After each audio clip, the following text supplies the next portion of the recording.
మాటలు మనం చదువుకున్నామనంటే ప్రభు అయిన యేసుక్రీస్తు వారు ఆయన కొన్ని గడియల్లో అప్పగింపబడేక ముందుగా, శిలువ మరణమున కొరకు అప్పగింపబడేక ముందుగా ఆయన ఉన్నతమైనటువంటి ప్రార్థన అనుభవం ఇక్కడ రాయబడుతుంది. అంటే అంతకుముందు చాలా ప్రార్థనలు ఆయన చేశాడు. ఆరంభం నుంచి అనేకమైన ప్రార్థనలు ఆయన చేస్తూ వచ్చాడు. మన బైబిల్ గ్రంథంలో చూస్తే ఆయన తన వాడుకు చొప్పున కొండల మీదకి వెళ్ళి ప్రార్థన చేస్తూ వచ్చాడు. పరిశుద్ధ గ్రంథం అంతా మనం చదివితే యేసు ప్రభు ఏ రీతిగా ప్రార్థన చేస్తుంటాడో కొండ మీద ఏకాంతంలో గడిపేటప్పుడు అని ఆరంభంలో ఆయన గురించి విపులంగా రాయబడలేదు. కానీ ఎందుకు యేసు ప్రభు ఒంటరిగా ఉంటే ఆయన ఎలాంటి ప్రార్థన చేస్తాడు, ఏ రీతి ప్రార్థన ఆయన అనుభవం ఉంటుంది. ప్రార్థన అంటే చాలామందికి చాలా రకాల అనుభవాలు ఉంటాయి. ప్రార్థనలు అందరూ ఒక్కొక్క విధానంతో చేస్తారు, చాలా రకాల విధానాలుగా ఉంటాయి. బైబిల్లో చూస్తే చాలామంది ప్రార్థనలు మనకు తెలుసు. మోషే ప్రార్థన తెలుసు, యెహోషువ ప్రార్థన తెలుసు, అబ్రహాము ప్రార్థన తెలుసు, దానియేలు ప్రార్థన, యోసేపు ప్రార్థన. అంటే బైబిల్లో రకరకాల భిన్నమైనటువంటి ప్రార్థనలు చూస్తాం. ఏలియా ప్రార్థన కానీ, కొంతమంది ప్రార్థనలు చాలా శక్తివంతమైనగా ఉంటాయి కదా. అబ్రహాము ప్రార్థన చేస్తే గొప్ప కార్యాలు, మోషే ప్రార్థన చేస్తే ఇంకా ఉన్నతమైన కార్యాలు, యోషువ ప్రార్థన చేస్తే సూర్యుడు కూడా నిలబడిపోయినటువంటి ప్రార్థన, దానియేలు ప్రార్థన చేస్తే సింహాల నోళ్ళు కూడా మూయబడ్డాయి, ఏలియా ప్రార్థన చేస్తే ఆకాశం మూయబడ్డది వర్షం పడకుండా. అంటే చూడండి, ఎన్ని ఏ రీతిగా ఈ కార్యాలు జరిగించారు వాళ్ళనంటే కేవలం ప్రార్థన ద్వారా. మానవుని ఆధ్యాత్మిక జీవితంలో కూడా మనం ప్రార్థనని ఎప్పటి కూడా తక్కువ అంచనా వేయకూడదు. ఈ ప్రార్థనతోనే గొప్ప కార్యాలు జయించగలం, మన జీవితంలో గొప్ప కార్యాలు పొందుకోగలం. అలాంటిది కొంతమంది ప్రార్థనలు ఏ రీతిగా ఉంటాయి అని తెలిస్తే చాలా ఆశ్చర్యంగా ఉంటుంది. పరిశుద్ధ గ్రంథంలో యేసు ప్రభు కొండ మీదకి వెళ్ళి ఏకాంతంగా ప్రార్థనలో గడిపినని మాత్రమే రాయబడి ఉంటుంది మొదట్లలో. ఆ కొండ మీద ఎలాగా ప్రార్థన చేసేవాడని తెలియటానికే ఈ యొక్క సువార్తలలో చూస్తే ఆయన ఏకాంతంలో చేసే ప్రార్థన ఎలా ఉంటుంది. అందులో ఈ గెత్సెమనే యొక్క తోటలో చేసినటువంటి యేసుక్రీస్తు యొక్క ప్రార్థన క్రైస్తవుని జీవితానికి ఒక ఉన్నతమైనటువంటి ఒక ప్రోత్సాహాన్ని ఇచ్చేంతగా గొప్పగా ఉంటుంది. ఒక్కసారి ఈ గెత్సెమనే తోటలో యేసుప్రభు యొక్క ప్రార్థన అనుభవాన్ని కానీ మనం కానీ అధ్యయనం చేస్తే, ఏ క్రైస్తవుడైనా కూడా ప్రార్థనలో నేను కూడా ఈ రీతిగా ప్రార్థించాలి అని ఆలోచించటమే కాదు, యేసు ప్రభు ఎంతలా ప్రార్థన చేశాడని ప్రతి ఒక్క క్రైస్తవుని మనసున్న ప్రతి క్రైస్తవుడి మనసు పిండపడద్దంట. యేసు ప్రభు ఎంత శ్రమతో చేశాడు ప్రార్థన, ఎంత కష్టంతో చేశాడు ప్రార్థన అని కొద్దిగా అధ్యయనం చేస్తే, గెత్సెమనే తోటలో యేసుక్రీస్తు యొక్క చేసిన ప్రార్థన మన అంశం ఏంటి ఈరోజు అంటే, గెత్సెమనే ఒక తోటలో లేదా గెత్సెమనేలో యేసుక్రీస్తు వారు చేసినటువంటి ప్రార్థన మన అంశం. ఆ గెత్సెమనే అనే పదానికి అర్థం ఏంటి అని అంటే, గానుగుల ఆడించే స్థలం. ఏంటి గానుగ అంటే ఇప్పుడు మనకు తెలియదు, కానీ ఇప్పుడు కొన్ని సిటీలలో మనం చూస్తూ ఉంటాం. గానుగులు అనే ఒక అంగంలో ఓపెన్ చేసి ఉంటుంది గానుగ నూనె అని. ఆడ నూనె అమ్మే నూనె ఎట్లా వచ్చిందంటే గానుగుల నుంచి వచ్చిందంటాం. గానుగ అంటే ఈ రోజుల్లో చాలామంది ఈ జనరేషన్లో వాళ్ళకి తెలియకపోవచ్చు కదా. ఈ జనరేషన్లో చాలామంది తెలియదు గానుగ అంటే ఏంటి అంటే, అది పెండబడేది, నలిపి రుద్ది పిప్పి చేసి ఆ యొక్క ఆ విత్తనాలలో ఉండే ఒక నూనెని వెలుగులకు తీయటం. అర్థమవుతుందా? గానుగ అంటే ఏంటంటే అది ఒక కొలిమి లాంటిది. దాన్ని రుద్దటం, పిండి చేయడం, పిప్పి చేసి అందులో ఉన్న నూనెని వెలుగుకు తీస్తాం. ఈ గెత్సెమనే యొక్క తోటలో దేవుని యొక్క ప్రార్థన జీవిత విధానం ఎలా ఉంది అని మనం నేర్చుకుంటే, యేసుక్రీస్తు యొక్క ప్రార్థన విధానం ఈ రాత్రి మనం కూడా నేర్చుకోవాలి. యేసు ప్రభు ఎలాంటి పరిస్థితుల్లో ప్రార్థన చేయడానికి వెళ్ళాడు, ఎలాంటి పరిస్థితుల్లో ఆయన ప్రార్థన చేయడానికి సిద్ధపడుతున్నాడు, గెత్సెమనే తోటలో ఆయన ఎందుకు ప్రార్థన చేయడానికి వస్తున్నాడు అని అంటే, ఎందుకంటే ఇక కొన్ని దినాల్లో లేదా కాదు కొన్ని గంటల్లో ఆయన లోకస్తుల చేతికి అప్పగింపబడబోతున్నాడు. దేనికి? లోకానికి అప్పగింపబడబోతున్నాడు. లోకంలో ఉన్న సమస్త పాప మానవాళ ప్రజలందరికీ విడుదల కలిగించటానికై ఒక ఉన్నత మహత్తరమైనటువంటి కార్యాన్ని తలపెట్టాలని పూనుకున్నటువంటి సందర్భం. గొప్ప కార్యం అది. ఏ మానవుడు చేయలేడు, ఏ విధమైన గొప్ప వాళ్ళు చేయలేరు. అనేకం లోకంలో ఉన్న ప్రజలందరి కొరకు ప్రాణం పెట్టడానికి సిద్ధమైనటువంటి దినం. ఇక ఆ గడిలో లోకానికి గొప్ప రక్షణ తెచ్చే విషయం, సమస్త మానవాళి మీదకి అప్పటి వరకు ఉన్నటువంటి ఒక పేరు ఏంటంటే నీతిమంతుడు లేడు, ఒక్కడైనా లేడు, పాపం చేయక బ్రతుకు నరుడు ఎవరు లేరు అని ఆ పిలుపులో ఉన్నటువంటి ఈ లోకానికి ఎవరైతే ఇక మొదలుకొని యేసు ప్రభు శిలువ మరణము తర్వాత ఆయన రక్తమును చిందించిన తర్వాత విశ్వసిస్తారో ఇక పాపులు కాదు, ఆయన విశ్వాసం వచ్చిన వారు నీతిమంతులని, ఆయన దగ్గరకు వచ్చిన వారు రక్షించబడిన వారని, ఆయన సమూహంలో చేరిన వారు పరిశుద్ధులని పిలువబడటానికి ఒక ఉన్నతమైనటువంటి కార్యాన్ని తలపెట్టిన ఒక దినం సిద్ధమైంది. ఆ గొప్ప కార్యాన్ని ఎదుర్కోవటానికి దేవుడు ప్రార్థనతో ముందుకెళ్తున్నాడు. ఆమేన్. మన ఆధ్యాత్మిక జీవితంలో కూడా ఏదైనా ఒక కార్యాన్ని తలపెట్టాలన్నప్పుడు, ఏదైనా ఉన్నతమైన కార్యాన్ని చేయాలి అని అనుకున్నప్పుడు ప్రతి క్రైస్తవుని జీవితంలో నేర్చుకోవాల్సిన అనుభవం ఏదైనా ఉందంటే ప్రార్థన. ప్రార్థనతోనే మన జీవితంలో మనం ఏదైనా మనం పొందుకోగలం. యేసు ప్రభు ముందు ఎదుట ఒక గొప్ప సవాలు ఉంది, ఒక పెద్ద సవాలు ఉంది. అంతకుముందు ఎవరు దాన్ని ఫేస్ చేయలే, అంతకుముందు ఎవరు చేయలే. బహుశా యేసు ప్రభు శరీరధారి అయి ఉన్నాడు కాబట్టి, మానవ రూపంలో ఉన్నాడు కాబట్టి ఆయన సంపూర్ణ మానవుడు వలె మార్చబడటానికి ఇష్టపడ్డాడు. ఒక సంపూర్ణమైన మానవుడు గొప్ప కార్యాన్ని తలపెట్టేటప్పుడు ఎలాంటి ప్రార్థన అనుభవం కలిగి ఉండాలి అనేది గెత్సేమనీలో దేవుడు మనకి ఉన్నతంగా నేర్పిస్తాడు. ఉన్నతంగా నేర్పిస్తాడు. నీ జీవితంలో, నా జీవితంలో ఏదైనా ఒక గొప్ప సవాలును మనం ఎదుర్కోవాలంటే, లేదా మన ఎదుటినటువంటి ఆ గొప్ప సవాలును అధిగమించి జయం మనం పొందుకోవాలనంటే యేసుక్రీస్తు గెత్సేమనే తోటలో చేసిన ప్రార్థన జీవితం మనందరం కలిగి ఉందము గాక. ఎందుకు ఎలాంటి ప్రార్థన అనుభవం అది ఎలాంటి ప్రార్థన అనుభవంతో ఆయన అక్కడ ఉన్నాడు గెత్సేమనే తోటలో? నెంబర్ 1, మొట్టమొదటిగా చూస్తే చూడండి, లూకా సువార్త 22వ అధ్యాయము 41వ వచనం. Luke gospel chapter 22 verse 41. లూకా సువార్త 22వ అధ్యాయము 41వ వచనం.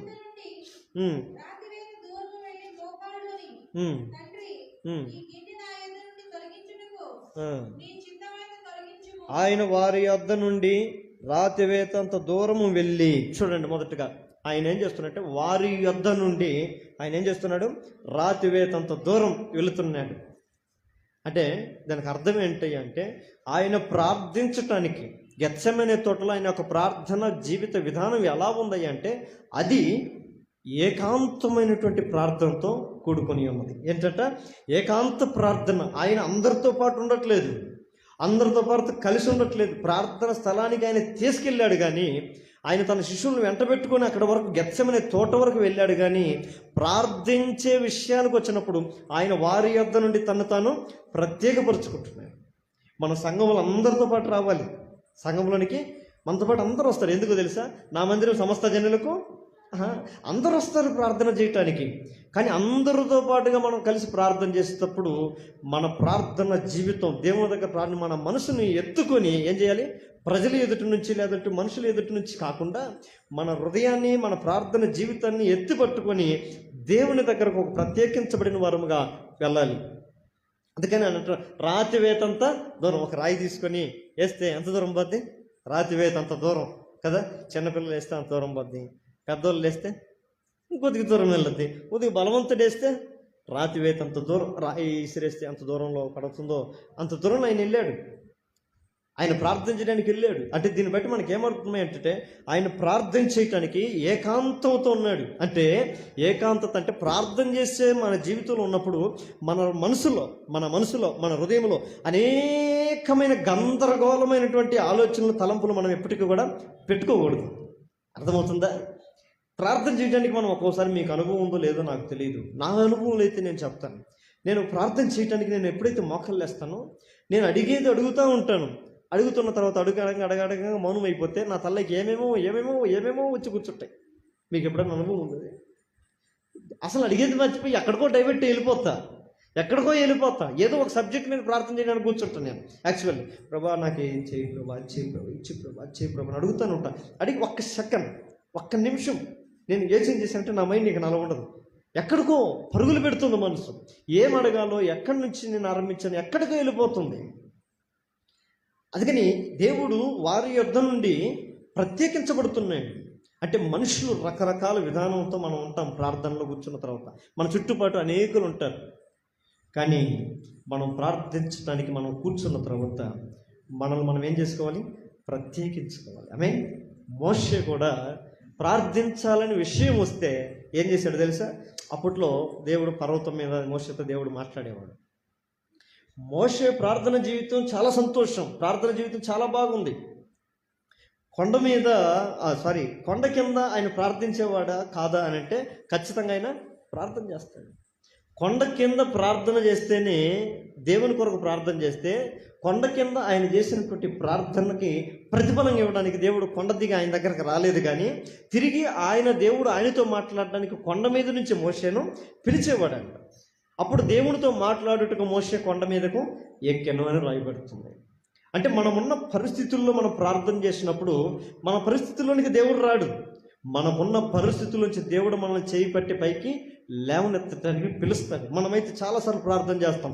ఉన్న సమస్యల్లోనే కూర్చొని, ఉన్న పరిస్థితుల్లోనే కూర్చొని, ఉన్న శోధనలోనే కూర్చొని, ఆ ఉన్న కష్టంలోనే నలిగిపోతూ ప్రార్థన చేస్తాం. ప్రభువా నన్ను ఈ స్థలంలో నుంచి విడిపించు, ఈ స్థలంలో నుంచి నన్ను రక్షించు, ఈ శోధన నుంచి నన్ను తప్పించు, ఈ కష్టాల నుంచి నన్ను తప్పించు అని మనం ప్రార్థన చేస్తాం. కానీ దేవుడు అక్కడ నుండి మన పాపంలోనికి రాడు, మన అవిధేయతల్లోనికి రాడు, మన యొక్క ఉన్నతమైనటువంటి ఆ పరిస్థితుల్లోనికి రాడు. కానీ ఆయన అక్కడ నుండి మనల్ని ఏం చేస్తాడు? పిలుస్తాడు రాని. అందుకని కీర్తనకారుడు ఉన్నతమైన స్థలముల్లో నుండి ఆయన తన చేయిని చాపి నన్ను పైకి లేవనెత్తాడు. దేవునికి మహిమ కలుగును గాక. మనం పడిపోయిన స్థితిలో నుంచి మనం లేవనెత్తాడు.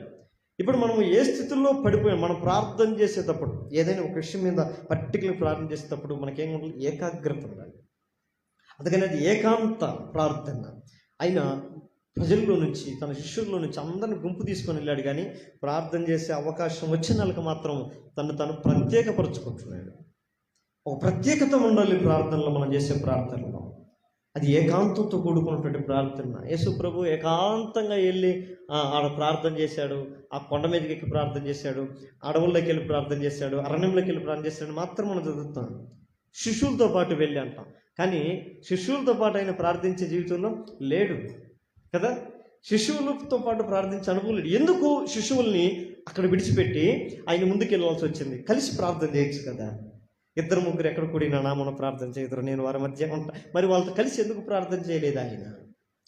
వై అని అంటే దానికి అర్థం ఏంటయ్యా అంటే, ఆయన వారితో పాటు కలిసి ప్రార్థన చేయొచ్చు.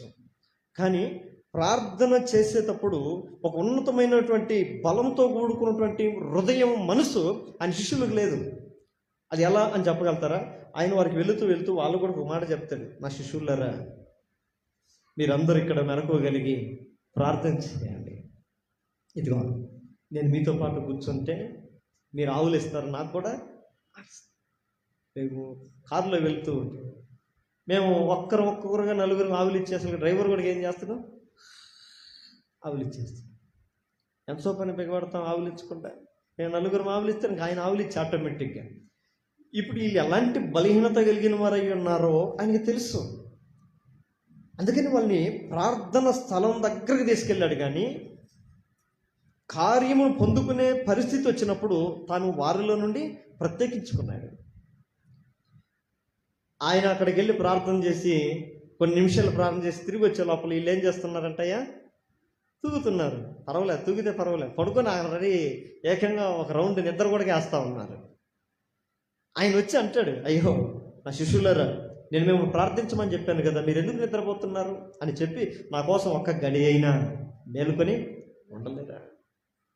అదే నేను మీతో పాటు చేరుకుంటే నేను కూడా ఆ గడి కూడా ప్రార్థన చేయలేను.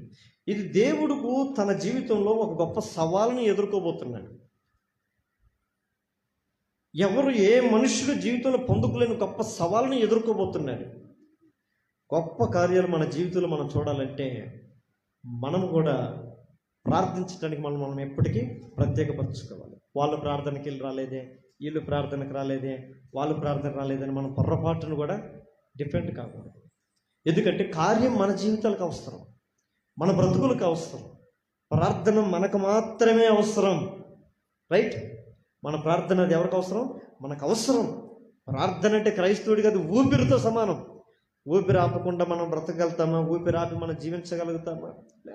మనం జీవించుట కొరకు దేవుడు మనకి ఇచ్చినట్టు ఉన్నతమైన ఒక బలమైనటువంటి సాధనం దేవుడు భూమి మీద మనకి ఇచ్చింది ఏదన్నా ఉంది అని అంటే అది ప్రార్థన. కనుక ఆ ఏకాంత అనుభవంలోకి వెళ్ళి దేవుడు తిరిగి వచ్చి వీళ్ళు నిద్రపోతున్నారు. అందుకని అలాంటి బలహీనులు ఎదుటి నుంచి దేవుడు ఏం చేస్తున్నాడు? ప్రత్యేకించుకుంటున్నాడు, ప్రత్యేకపరుచుకుంటున్నాడు.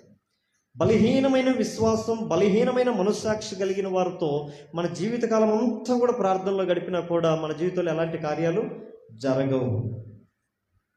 అందుకనే గొప్ప కార్యం జరగాలనంటే, గొప్ప ఉన్నతమైన రక్షణ కార్యం భూమి మీద జరగాలంటే యేసు ప్రభు తను తాను ప్రత్యేకపరుచుకుంటున్నాడు.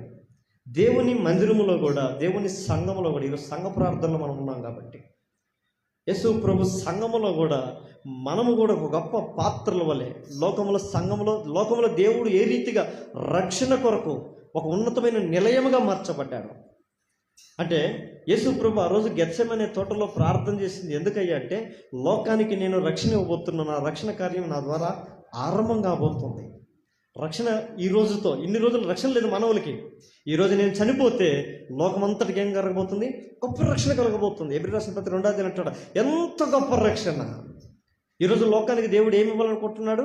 గొప్ప రక్షణ ఇవ్వటానికి సిద్ధపడుతున్నటువంటి అదేనం. ఆ రోజు ఆయన ఎలా ఉంది అంటే తను తను ప్రత్యేకించుకొని చేస్తున్నటువంటి ప్రార్థన. సంఘములో నీవు కూడా, నేను కూడా, మనము కూడా, మనందరము కూడా ఒక గొప్ప పాత్రగా మనం ఉపయోగపడాలి అని అంటే సంఘములో ఖచ్చితంగా మనము కూడా అనేకుల వారిలో నుండి, అనేకమైన ప్రజల మధ్యలో నుంచి నువ్వు నేను మనందరం కూడా ఏం చేయాలి? ప్రత్యేకించబడాలి. ఆమేన్. అంటే విడిచిపెట్టమని కాదు, వాళ్ళని అసహించుకోమని కాదు, వాళ్ళు త్రోసివేయమని కాదు. గొప్ప కార్యం కొరకు, సంఘంలో ఒక బలమైన పాత్రగా ఉండేట కొరకు, సంఘంలో దేవుని చేతిలో ఒక ఉన్నతమైన శక్తి కలిగిన పాత్రగా నీవు నేను ఉపయోగపడేట కొరకు ప్రజల్లో నుండి, విశ్వాసుల్లో నుండి నీవు నేనేం కావాలి? ప్రత్యేకించబడాల్సింది అంతే. ఆయన అక్కడి నుంచి వెళితేనే. అందుకని పౌలు ఒక మంచి మాట అంటాడు, నేను మీ కొరకు సిలువ వేయబడ్డానా? నేను మీ కొరకు చనిపోయానా? నేను మీ కొరకు తిరిగి లేచానా? లేదే. యేసు ప్రభువు మాత్రమే ఆ కార్యం చేశాడు. యేసు ప్రభువు మాత్రమే ఆ కార్యాన్ని చేయగలిగినాడు. ఎందుకో తెలుసా? ఆయన మేము బలహీనులమై ఉండగా ఆయన మాలోంచి కాక, మాతో పాటు కాక మాలోంచి ఆయన ప్రత్యేకించుకొని ఒక ఉన్నతమైన ప్రార్థన శక్తితో ఆ కార్యాన్ని జరిగించాడు. దేవునికి స్తోత్రం.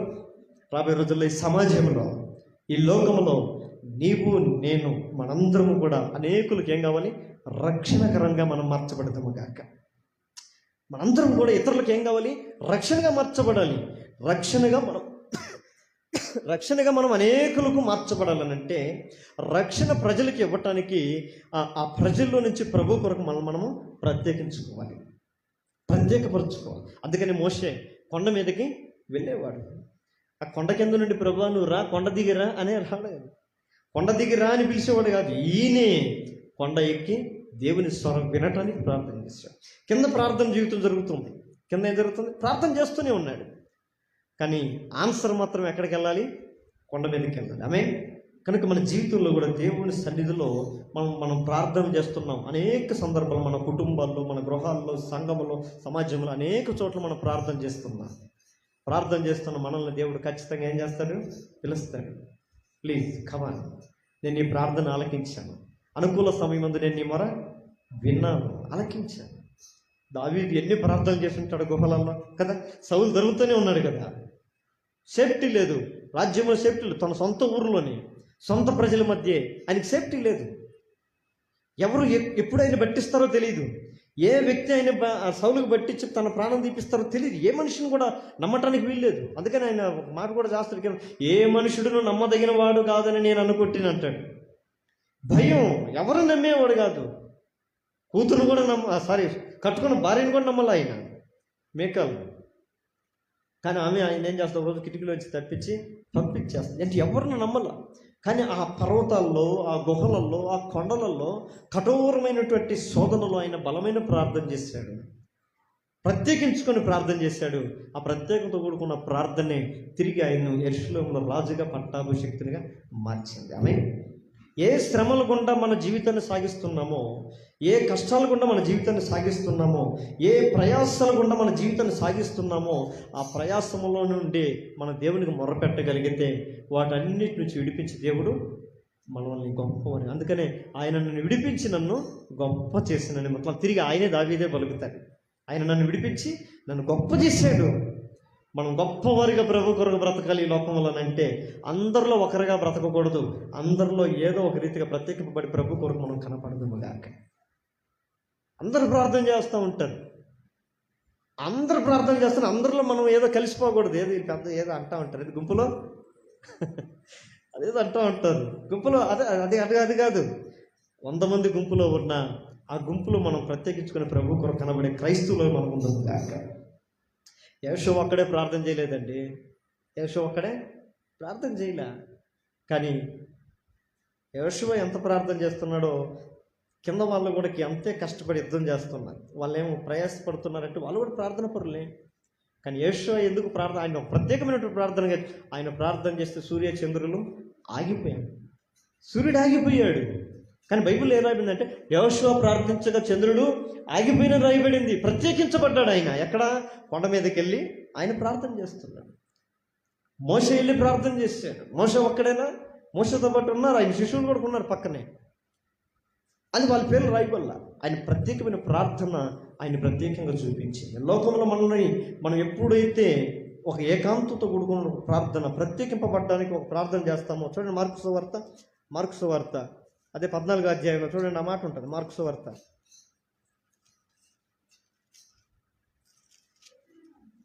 35వ వచనం చూడమ్మా. కొంత దూరం సాగిపోయింది. చాలేమ్మా, కొంత దూరం ఆయన ఏం చేశాడంట? సాగిపోయాడు. మనం కూడా ప్రార్థనలు ఏం చేయాలి? ఆగిపోకూడదు. ఏం చేయాలంటమ్మా? ప్రార్థనలో సాగిపోవాలి. దేవునికి మహిమ కలుగును గాక. ప్రార్థన అంటేనే మన జీవితం ఏం చేయాలి? సాగిపోతుండాలి. ఆయన ప్రార్థన అంటే ఆగిపోలా, ప్రార్థన అంటే సమస్యలలా, ప్రార్థన అంటే కృంగిపోలా, ప్రార్థన అంటే వెనకబల్లా, ప్రార్థన అంటే ఆయన ముందుకు సాగిపోతున్నాడు. ఆమేన్. క్రైస్తవులారా, ప్రార్థన జీవితంలో మనం ముందుకు సాగిపోయేవారంగా ఉండాలి. శిశువులను, పరిస్థితులను అన్నీ ఎరిగిన దేవుడు ఆయన. అలాంటి పరిస్థితుల నుంచి వాళ్ళని నిష్ఠూరు పెట్టేకి ఇష్టం లేక ఆయన మాత్రం కార్యం జరిగించాలి లోకానికి. ఇది మహత్తరమైనటువంటి కార్యం. దీనికి వాళ్ళు నా వెనక రాలేదు, వీళ్ళు నా వెనక రాలేదు, వీళ్ళు నాకు సపోర్ట్ చేయట్లేదు, వీళ్ళు నన్ను ప్రోత్సహించట్లేదు, వీళ్ళు నన్ను అర్థం చేసుకోవట్లేదు అనే పరిస్థితుల మధ్య ఆగిపోలేదు. కానీ ఆయన ఏం చేశాడు? వాటన్నిటిని విడిచి ముందుకు సాగాడు. వాటన్నిటి నుంచి కొంత ముందుకు వెళ్ళాడు. ప్రత్యేకపరుచుకొని ఒక బలమైన ప్రార్థన చేశాడు. ఆ ప్రార్థన ఏంటంట?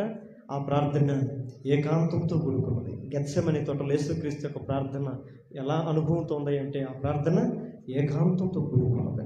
ఏకాంతంతో చేసే ప్రార్థనలు గొప్ప కార్యాలు జరిగిస్తాయి. సింహభూమిలో దానియేలుతో పాటు 10 మందిని లేదు, కానీ ఒక్కరినే పడేశారు.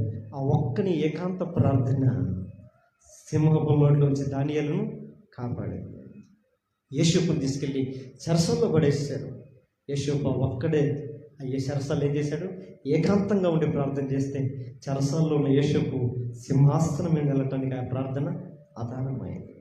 బైబిల్లో చూసుకుంటే అనేకమైన ప్రార్థన, చాలా బలమైన ప్రార్థనలు, ఏకాంత ప్రార్థన జీవితానికి ఒక బలమైన కార్యాలు జరిగిస్తాయి. ఈ రోజున మనం ఏకాంత ప్రార్థన చేయాలని కూర్చుంటేనే సాతాను మన మనసుని ఏం చేస్తాడు? గలిబిలి చేస్తాడు, గందరగోళం. నువ్వు 1 సెకండ్ చెయ్యి, 1 నిమిషం చెయ్యి, ఏమొద్దు, నీ సాధ్యమైతే నువ్వు 1 నిమిషం నువ్వు అడగాల్సిన విషయాన్ని పర్ఫెక్ట్గా అడిగిందంటే నువ్వు మంచి ప్రార్థన పరుడని నేను ఒప్పుకుంటా. ఎవరైనా చేయగలుగుతారా? నేనే చేయలేనని చెప్పాను కదా. నేను 1 నిమిషం అనుకుంటా, ఒకదాన్ని అనుకుంటే ఇది అనుకుంటే ఆడదేళ్ళు ఇంకొక ట్రాక్ మీద పోయి ఉంటుంది నా మనసు. ఆ మనసు ఆడిపోయిన ఎంతసేపు ఉండడం వల్ల ఇంకొక దిక్కకు పోయి ఉంటా. ఆ మెజెస్టిక్లో ఆ యశపురం ఎన్ని ట్రాక్లు ఉంటాయి, అన్ని ట్రాక్ల మీద తిరిగి ఉంటుంది నా మనసు. కాదు, ఏదైతే దేవుని దగ్గర మనం అడగాలో దాని మీద ఒక ఏకాగ్రత ఉండాలి, ఒంటరిగా ఉండాలి, ఏకాంతత ఉండాలి. దేవునితో మాత్రమే మనం కలవటానికి వెళ్ళాలి. మనుషుల సమూహాలను, శ్రమల, కష్టాలు, బాధలు, చుట్టుపక్కల ఉన్న వాటన్నిటిని గురించి మనం అన్నీ అక్కడే విడిచిపెట్టి మనం మాత్రం దేవుని దగ్గరికి వెళ్ళాలి. ఆమేన్. మనం మాత్రం ఎక్కడికి వెళ్ళాలి? ముందుకు వెళ్ళిపోవాలి, దేవునికి ముందుకు సాగిపోవాలి. అక్కడికి వెళ్ళిన తర్వాత ప్రభువా నేను నీ దగ్గర ప్రార్థించడానికి వచ్చాను, తిరిగి నేను మళ్ళీ వెళ్ళాలి, ఇంటికి వెళ్ళాలా? ఇంటికి వెళ్ళకుండా ఉంటాం ఇక్కడే? ఇంటికి వెళ్ళి ఉంటామా? ఇక్కడ నుంచి ఏం చేయాలి? మళ్ళీ ఇంట్లోకి వెళ్ళాలి, మళ్ళీ ఉద్యోగాలకు వెళ్ళాలి, మళ్ళీ పరిస్థితుల్లోకి వెళ్ళాలి, మళ్ళీ కష్టాల్లోకి వెళ్ళాలి, మళ్ళీ ఇబ్బందుల్లోకి వెళ్ళాలి. ఇక్కడ చేసే ప్రార్థన వాటిని జయించేందుకు శక్తి నాకు ఇవ్వు అని ఇక్కడ అడగాలి. యేసు ప్రభు ఇంక వెళ్ళబోతున్నాడు సిలువ, ఇంకెవరు మొయ్యరు, ఇంకెవరు చచ్చిపోరు లోకానికి, ఆయన ఒక్కడే చచ్చిపోవాలి, ఆయన ఒక్కడే ప్రాణం పెట్టాలి. ఎంత శక్తి కావాలంటే ముందుకు సాగి దేవుని కొరకు వెళ్ళాడు. ఆమె గెత్సెమనే తోటలో యేసు ప్రభు చేసిన ప్రార్థన ఎలాంటి ప్రార్థన అంటే ఆ ప్రార్థన ఏకాంతంతో కూడుకున్న ప్రార్థన. రెండవది మాట చూద్దాం. మార్కు సువార్త 14వ అధ్యాయము 35 వచనం చూడండి మమ్మల్ని ఒకసారి. మార్కు సువార్త 14వ అధ్యాయం 35 వచనం. సాగిపోయి నేల మీద పడి సాధ్యమైతే ఆయన కొంత దూరం వెళ్ళి ఏం చేస్తున్నాడంటే మన నేల మీద పడిపోతున్నాడు. నేల మీద పడి తట్టుకోనని కాదు, ఆ రాళ్ళ రప్పలను తట్టుకొని పడ్డపోవడం కాదు. దానికి అర్థం ఏంటి? ఆ ప్రార్థన విధేయతతో కూడుకున్నటువంటి ప్రార్థన, నమ్రతతో కూడుకున్నటువంటి ప్రార్థన, ఆయన సాష్టాంగం చేసేటువంటి ప్రార్థన. చూడండి, ఉన్నతమైన ప్రార్థన. మత్తయి సువార్త చూడండి 26వ అధ్యాయము 39వ వచనంలో ఒక మాట అక్కడ ఉంటుంది. ఆ మాట మత్తయి సువార్త 26వ అధ్యాయము 39వ వచనం.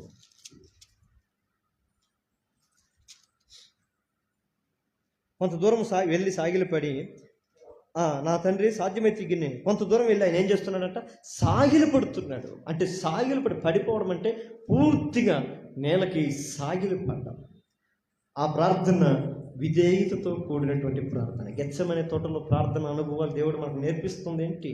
మొదటి ఏంటంటే ఏకాంతంతో కూడుకున్నటువంటి ప్రార్థన. రెండవదిగా విధేయతతో కూడుకుని సాగిలి పడ్డం.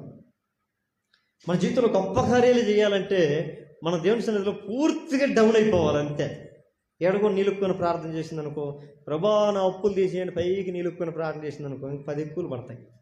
కొన్ని సమస్యలు మన జీవితంలో జటిలమైనప్పుడు, కొన్ని కష్టాలు మన జీవితంలో ఎక్కువైపోయినప్పుడు మనం ఏమైపోవాలి? దేవుని దగ్గరకు వచ్చిన తర్వాత నిల్లు అయిపోవాలి, పూర్తిగా డల్ అయిపోవాలి, పూర్తిగా సాగిలి పడిపోవాలి, బావులో పడిపోవాలి.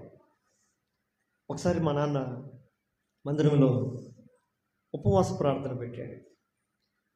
ఎప్పుడు ఉపవాస ప్రార్థన మనం చేస్తాం, ఈసారి ప్రత్యేకం కొత్తగా చేద్దామని చెప్పి వాళ్ళకి వాక్యం అంతా అయిపోయిన తర్వాత అనౌన్స్మెంట్ చేశారు. ఏం ప్రార్థన అయ్యా కొత్తగా మనం ఏం ప్రార్థన ఏమని అనుకున్నారు. అందరు సేవకులు మాత్రమే, వేరే విశ్వాసులు లేరు, సేవకులు మాత్రమే.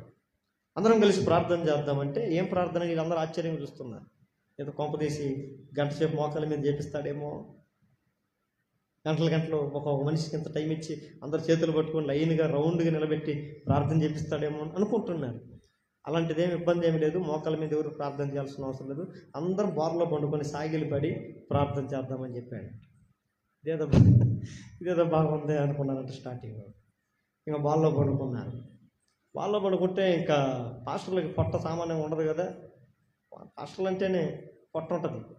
ఇంటింటికి పోయి తినే చికెన్ బట్టి, ఇక మటన్లు బట్టి, వాళ్ళు ఇల్లు పెట్టేదాన్ని బట్టి ఫస్ట్ మనుషులు రాష్ట్రంలో ఏం పెరగకపోయినా కానీ పెరిగేది ఒకటి ఉంటుంది. ఏది? పొట్ట. ఇప్పుడు కొంతమంది పాస్టర్లు ఆ పేర్లే అట్లా ఉండకూడదని చెప్పి ఎక్సర్సైజ్లు చేస్తున్నారు, డైటింగ్లు చేస్తున్నారు. ఆ రోజుల్లో పాపం పొట్టలు ఎందుకు పెరుగుతున్నాయంటే కొంతమంది ఒక బ్యాడ్ కామెంట్ చేసిన పాస్టర్ని ఏమంటారు తెలుసా? బాగా చికెన్లు మటన్లు తిని ఆ ఇంటి మీద పడి, ఇంటి మీద పడి, ఆ ఇంటి మీద పడి, ఇంటి మీద పడి తిని పొట్టలు పెరిగాయి అనుకుంటారు. కాదు, నిజం కాదు అది. నేను కూడా తిట్టా ఒకప్పుడు పాస్టర్లు. నేను కూడా అనుకునేది పొట్టలు చూడు ఎట్లున్నాయో, 2-3 పిల్లలు కూర్చొని పెట్టచ్చు లోపల అన్నట్టుగా ఉండేది.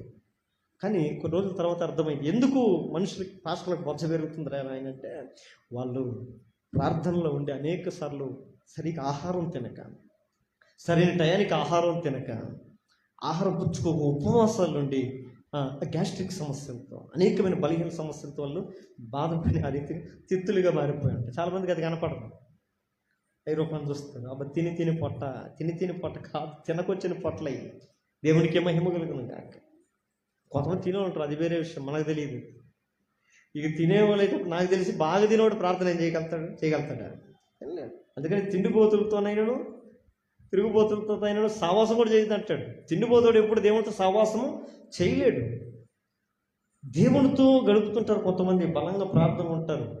తినక ఆ టయానికి తినక, ఆ సమయం తినక, ఆ సమయంలో గ్యాప్ చేసుకొని గ్యాస్ట్రిక్లు పెంచుకొని చాలా ఇబ్బందులు పడుతుంటారు. బాధ అది తెలియదు వాళ్ళ శ్రమ బయటికి. ఇది దేవుని ప్రార్థన ఎలా ఉందయ్యా అంటే ఏకాంతముతో కూడుకున్నటువంటి ప్రార్థన. ఆ ప్రార్థనతో పాటు ఎలా ఉన్నాడయ్యా రెండవది అంటే సాగిలపై అంటే విధేయతతో కూడుకున్నటువంటి ప్రార్థన. రెండవది విధేయత. మన ప్రార్థన జీవితంలో విధేయత కావాలి. మన ముందున్న కష్టం, మనం ఎదుర్కొపోయే సవాళ్ళ ముందు దేవుని ఎదుట మనం ఏమి ఇవ్వాలి? నిండాలి, సాగిలు పడాలి. నేను ఏమీ చేయలేను ప్రభువా, నా వల్ల ఏమీ కాదు ప్రభువా, ఇది నువ్వే చూసుకోవాలి. ఇదిగో నేను ఎలాంటి వాడిని తెలుసా? పడిపోవడం అంటే చచ్చిపోయిన వాడితో సమానం. నాలో ఏ శక్తులు, నేను ఇంకా దేనికి పనికిరాను, నేను వ్యర్థుడును. ఇదిగో నేల మట్టుకు సాగిలు పడిపోయి ఉన్నాను, నేను నా జీవితంలో కార్యం జరిగించు. తగ్గింపుతనంతో కూడుకున్నటువంటి ప్రార్థన. ఎప్పుడైతే మన సమస్యల ముందు మనం తగ్గకూడదు, ఆ సమస్యలు ప్రభు దగ్గరికి వెళ్ళి మనం తగ్గాలి. అప్పుడు దేన్ని బట్టి మనం తగ్గామో చూస్తే దేవుడు నీ ఎదుటిన్న సమస్యలన్నింటిని కూడా నీ కను చూపు మేరలో లేకుండా నా దేవుడు చేస్తాడు. ఆమేన్. యెహోషాపాతు, బైబిల్లో హిజ్కియా, కొంతమంది భక్తులు ప్రార్థన చేస్తారు కదా, అవతలోడు దేశం వచ్చి దండెత్తి రేయ్ నీ దేశాన్ని అంత సర్వనాశనం చేయబోతున్నానంటే ఈయన భయపడ్డాడు. యుద్ధానికి పోదామా, లెక్క చూడండి, కౌంట్ చూడండి అంటే కౌంట్ తక్కువ. అవతలోడేమో వాడు 4-5 దేశాల జనాలు పోగు చేసుకొని ఒక్కసారిగా వస్తున్నాడు. సరే వాళ్ళతో ఏమన్నా తలబడదామంటే వాడు బలం సరిపోదు, శక్తి సరిపోదు, వాడు బలం ఎక్కువ ఉంది. వాడు ఒక దేశంతో వస్తే పర్వాలేదు, 4-5 దేశాలతో దండెత్తి మన దేశం మీదకి వస్తున్నాడు. ఇప్పుడు ఏం చేయాలో అర్థం కావట్లే. వాడేమో లెటర్ పంపించాడు, ఒక లెటర్, ఈ లెటర్ చదువుకో. ఏముందా ఆ లెటర్లు అంటే, ఇదిగో నువ్వు దేవుడు నమ్ముకున్నావు, నా దేవుడు ఆకాశం ముందు భూమి ముందు అన్నిటిలో ఏ దేవుడు లేదు, నా దేవుడే గొప్ప నువ్వు నమ్ముతూ, నీవు నమ్మటమే కాదు నిన్ను నమ్ముకున్న ప్రజలను కూడా నీవు మాయపెట్టుతున్నావు. ఒకటి గుర్తుపెట్టుకో, నీ దేవుడి కంటే గొప్ప గొప్ప దేవుళ్ళు, గొప్ప గొప్ప దేవతలు కలిగిన రాజులు కూడా నా ముందు నిలబడలేక ఓడిపోయి నాకు సెలెండర్ అయిపోయి సలాము కొట్టి నా చేతి కిందకు వచ్చాను, నా కాళ్ళ కిందకు వచ్చాను. నీవు కూడా ఆ దేవుడు ఈ దేవుడు అనే పిచ్చి పిచ్చి మాటలన్నీ విడిచిపెట్టి నిన్ను తగ్గించుకొని నాకు కయ్యానికి రాకుండా సంధి చేసుకుంటావా? యుద్ధానికి వస్తే మాత్రం గుర్తుపెట్టుకో, నువ్వు గెలవలేవు. నా బలం ఎంత ఉందో చూడు, నా శక్తి ఎంత ఉందో చూడు అని చెప్తే ఈయనకి గుండెలు పగిలిపోయాయి. ఏం చేయాలి అని చెప్పి ఆ లెటరు, ఆ రాజు పంపించిన లెటర్ తీసుకొని సీదా దేవుని మందిరంలోకి వెళ్ళిపోతాడు. దేవుని మందిరంలోకి వెళ్ళిపోయి దాన్ని ఇట్లా పరిచి ఇంకేం చేస్తాడు? సాగిలపడి, ప్రభువా ఈ లెటర్ చూడయ్యా, ఈ లెటర్ చదివితే నాకు గుండె పగిలిపోతుంది, దీని పరిస్థితి ఏంటి? ఇప్పుడు నేను ఈ మాటలకు రోషపడి వాడితో యుద్ధానికి వెళ్ళాలంటే నాకు శక్తి చాలదు, నాకు బలము సరిపోదు. ఇదిగో ఏ దిక్కు లేకున్నానయ్యా. వాడికైతే 4 దిక్కుల నుంచి సహాయం చేయడానికి వచ్చారు, నాకు ఏ దిక్కు లేదు. నేను ఒంటరి వాడిని, చిన్న బలహీనమైన సామ్రాజ్యం కలిగిన వాడిని, కానీ బలవంతుడైన నిన్ను నేను ఆశ్రయించాను, నాకు సహాయం చేయి అని సాగిలపడి దేవుని సన్నిధిలో ప్రార్థన చేశాడు. ఆ ప్రార్థన వ్యర్థమైందా? దేవుని సన్నిధికి వచ్చి తగ్గించుకున్నాడు. వాడికాడికి పోయి సెలెండర్ కాల, వాడికాడికి పోయి తగ్గించుకోవాలా. రే నేను ఓడిపోయినాను ఆయన, ప్లీజ్ నన్ను క్షమించాను, అక్కడ తగ్గించుకోవాలి. అక్కడ తగ్గించుంటే ఏమయ్యి ఉండేవాడు? బానిస అయ్యి ఉండేవాడు, ఆ రాజ్యానికి, ఆ దేశానికి బానిస అయిపోయి ఉండేవాడు. అక్కడ తగ్గించుకోకుండా దేవుని దగ్గరకు వచ్చి తగ్గించుకోవటం బట్టి బలమైన సైన్యాన్ని జయించడానికి ఇతని బలం అవసరం లేకపోయినా దేవుడే ఇన్వాల్వ్మెంట్ అయ్యి ఆ గొప్ప సైన్యంతో యుద్ధం చేసి ఇతనికి బలమైన రక్షణ విజయాన్ని దేవుడు అనుగ్రహించాడు. ఆమేన్. దేవునికి మహిమ కలుగును గాక. మన ఎదుట భయంకరమైన బలమైన కష్టాలు, శోధనలు ఉన్న వాటి ముందు ఏ మాత్రం కూడా మనము ఓడిపోకూడదు. క్రైస్తవుడు ఏం కాకూడదు? చెప్పాలి. క్రైస్తవుడు ఏం కాకూడదు? కష్టాల ముందు, శ్రమల ముందు, శోధనల ముందు, పరిస్థితుల ముందు, ప్రతికూల పరిస్థితుల ముందు మోకాళ్ళ మీద పడకూడదు.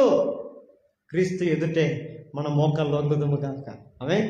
అక్కడ మనం మోకాళ్ళు వంగితే మన ఎదుటి నిలబడి గండ్రించే, భయపించే, భీకరతో స్వరంతో గర్జించే సమస్యలు, శోధనలు కూడా దేవుడు మోకాళ్ళ మీద మన ఎదుట కూర్చోబెట్టేందుకు శక్తి కలిగిన వాడు అయ్యాడు.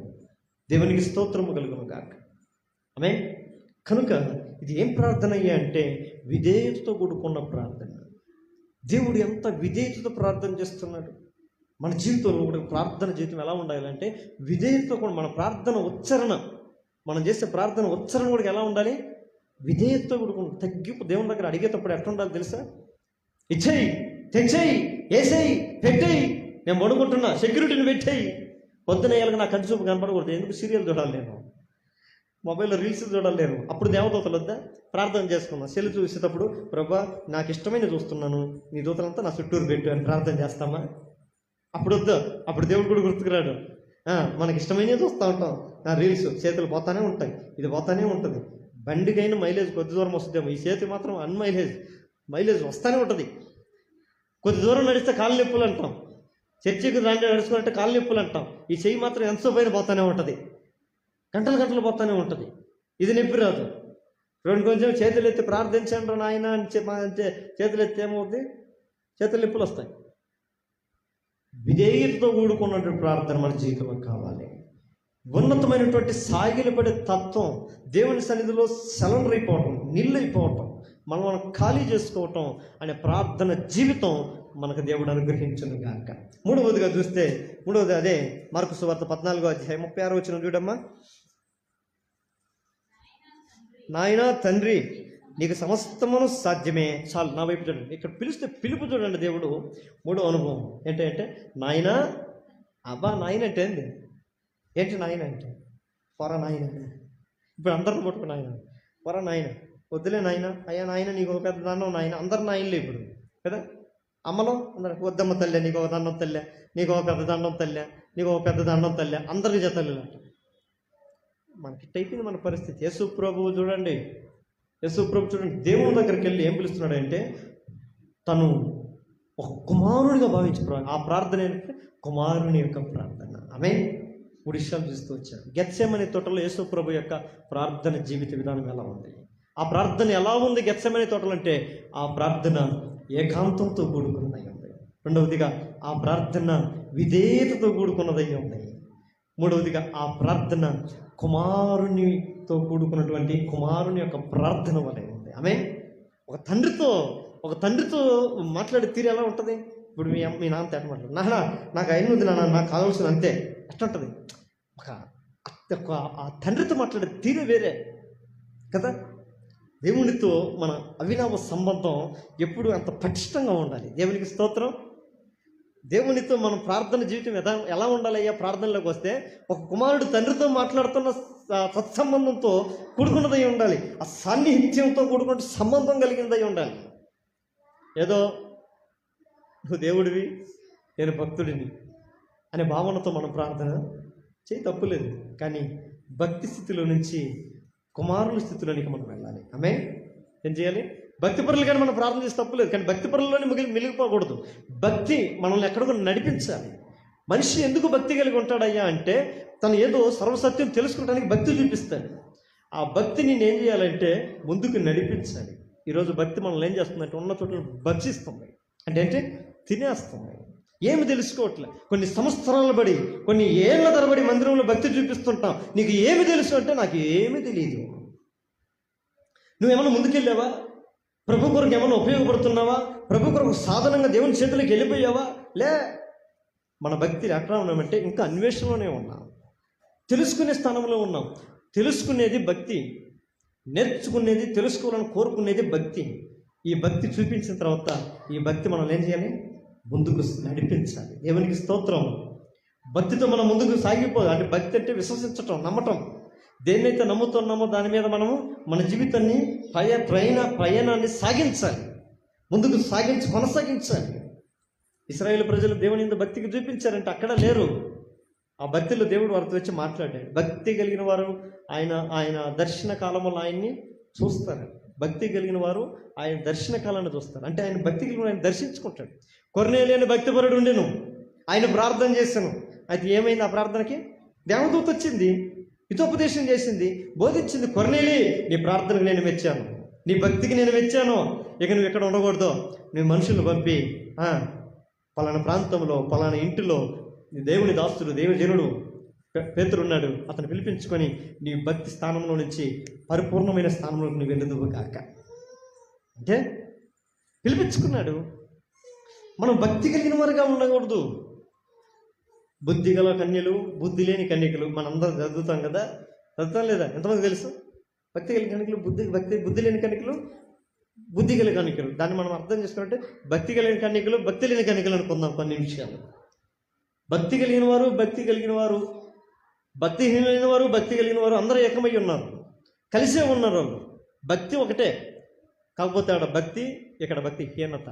భక్తిహీనత అంటే అర్థం ఏంటయ్యా అంటే భక్తి అని చెప్పుకొని అందులో భక్తి లేకపోవటం. భక్తిని ఉంటుంది, పేరు ఉంటుంది, నేతి బీరకాయ నెయ్యి ఉంటుందా, మైసూర్ పాకు ఉందా, మైసూర్ దాంట్లో ఏ పేరుకి తగ్గండి కాదు. నేను భక్తిపరుడు అని చెప్పుకొని అందులో భక్తి తగిన జీవితం లేకపోతే అదే భక్తిహీనత, అది జీవితం కాదు. అది భక్తిహీనులు భక్తి అంతా కలిసే ఉంటారు, గురుకులు గోధుమలు కలిసినట్టు కాదు. దేవుడు కథ చెప్పాడు, వీళ్ళు కలిసే చూపిస్తారు. అవసరం వస్తే భక్తిపరుడు కూడా మాట్లాడలేడు, అంత మాట్లాడతాడు. అవతలలో ఒక్కొక్కసారి మాటలు చూస్తే భక్తిపరుడు భక్తిహీనుడు కాదు, భక్తిపరుడు చీపుగా కనపడతాడు, భక్తిపరుడు గొప్పగా కనపడతాడు, వాడు ఆర్భాటం చేస్తాడు. బైబిల్ పరిశుద్ధ గ్రంథంలో మీరు పైకి భక్తి గలవారే ఉండి దాని శక్తిని ఆశ్రయించలేని వారై ఉండకూడదు. భక్తి అంటేనే శక్తితో కూడుకున్నది. మన భక్తి ఎలా శక్తి కలిగి అంటే మనం దేవుడి మీద ఉన్న భక్తి మనకుంటే ప్రభు కొరకు మనం ఏమైనా చేయటకు శక్తి కలిగి ఉండే జీవితం కలిగి ఉండటం. ఆమె ఏమైనా చేస్తామంతే, అది శక్తి, భక్తితో వచ్చే శక్తి మనకి. భక్తి అని చెప్పుకొని మనం ఏం చేయలేకపోతాం, దేవుని మందిరానికి, దేవునికి ఏం చేయలేము, సమాజంలో ఏం చేయలేము. భక్తి అని చెప్పుకుంటే నో యూజ్, దానివల్ల ఉపయోగమే లేదు. మనలో ఉండే భక్తి మనకేం కలిగించాలి? అది భక్తి అనేది ఏంటంటే ఇంకొక మాటలో నేను అర్థమే చెప్పాలంటే దీపం. అది చీకటిలో ఉంటే ఎలగకపోతే అది శూన్యంగానే ఉంటుంది. కాడంతకరమైన చీకటిలో అది వెలిగిస్తే ఆ భక్తి, ఆ దీపం వెలిగితే దాని శక్తి ఎంత ఉందో, శక్తి పరిమాణం చొప్పున ఆ చీకటిలో తన శక్తి ఎంత ఉంటుందో అంత వెలిగివ్వటానికే ఇష్టపడుతుంది. మనము కూడా భక్తికి ఈ లోకంలో, కాడంతకరమైన లోకంలో శక్యమైతే మనం ఆ రీతిగా ఎలగటానికి జీవించే జీవితమే భక్తి జీవితం. ఈ భక్తి కలిగిన స్త్రీలు, భక్తి కలిగిన స్త్రీలు అందరూ ఏకమై ఉన్నారు. దేవుడు వచ్చాడు, అప్పుడు కనబడింది భక్తి. భక్తి కలిగిన వాడు ఎలా ఉంటాడయ్యా అంటే మన పరిశుద్ధ రిఫరెన్స్ చూస్తామని, భక్తి కలిగిన వాడు తన్ను తాను భద్రము చేసుకుంటాడు. ఏంటంటమ్మా? భక్తి కలిగిన వాడు ఏం చేస్తాడంట? తన్ను తాను భద్రం చేసుకుంటాడు. ఎప్పుడు తను భద్రత కలిగి ఉంటాడు అంటే ఒక ప్రాకారాన్ని కట్టుకుంటాడు, ఒక చుట్టూ ఒక ప్రాకారాన్ని కట్టుకుంటాడు. ఆ ప్రాకారంలో ఏముంది అనుకుంటూ వస్తుంటాడు, ఏ ఇష్టమైన ఉండయా, ఏ ఇష్టం లేని ఉండయా, ఏ దరిద్రమైన ఉందా అని ప్రతిరోజు చూసుకొని ఎప్పటికప్పుడు అన్ని తీసి బయట వేసుకుంటుంటాడు. మన ఇల్లు సంవత్సరం ఒకసారి ఉడుస్తామా? రోజు ఉడుస్తామా? ఒకరోజు ఉడకపోయింది అనుకో, ఇంటి నుంచి భర్త వచ్చేయమంటాడు, ఏమ్మా ఈరోజు ఇంట్లో కసు కూడా కూర్చాడు, దరిద్రపదానా ఇట్లా కసు కూడా లేదు, ఏం మనిషి నువ్వు, నీ వల్ల సగం ఇల్లు అంత దరిద్రం అని చెప్పి ఇంకా కేకలకు లేస్తాడు. స్నానం చేయకపోతే క్రిస్మస్ ఒకరోజు స్నానం చేస్తామా? ఏంది ఏ రోజు కాదు, ఎండాకాలం వస్తే 3 రోజులు 4 రోజులు 4 సార్లు 3 సార్లు చేస్తాం. కొంతమంది ఓపుకుంటే తట్టుకోలేము. ఎందుకు తెలుసా? ఎండాకాలం స్నానం చేయకపోతే మన పిల్లలు మన దగ్గరకు రారు, జనాలు లేకపోతే వాళ్ళు మన పక్కన నిలబడరు, గందరగోళం పరిస్థితి. మనల్ని మనం శుద్ధి చేసుకో. భక్తి కలిగిన వాడు కూడా ఎప్పటికప్పుడు ఏ పనికిరాని నాలో మొలిచాయా, ఏ నాలో జీవితంలో చేరుకున్నాయా అని ఎప్పటికప్పుడు గ్రహించి వాటన్నిటిని ఏం చేస్తాడు? తొలగించుకుంటూ ఉంటాడు, తీసేసుకుంటూ ఉంటాడు.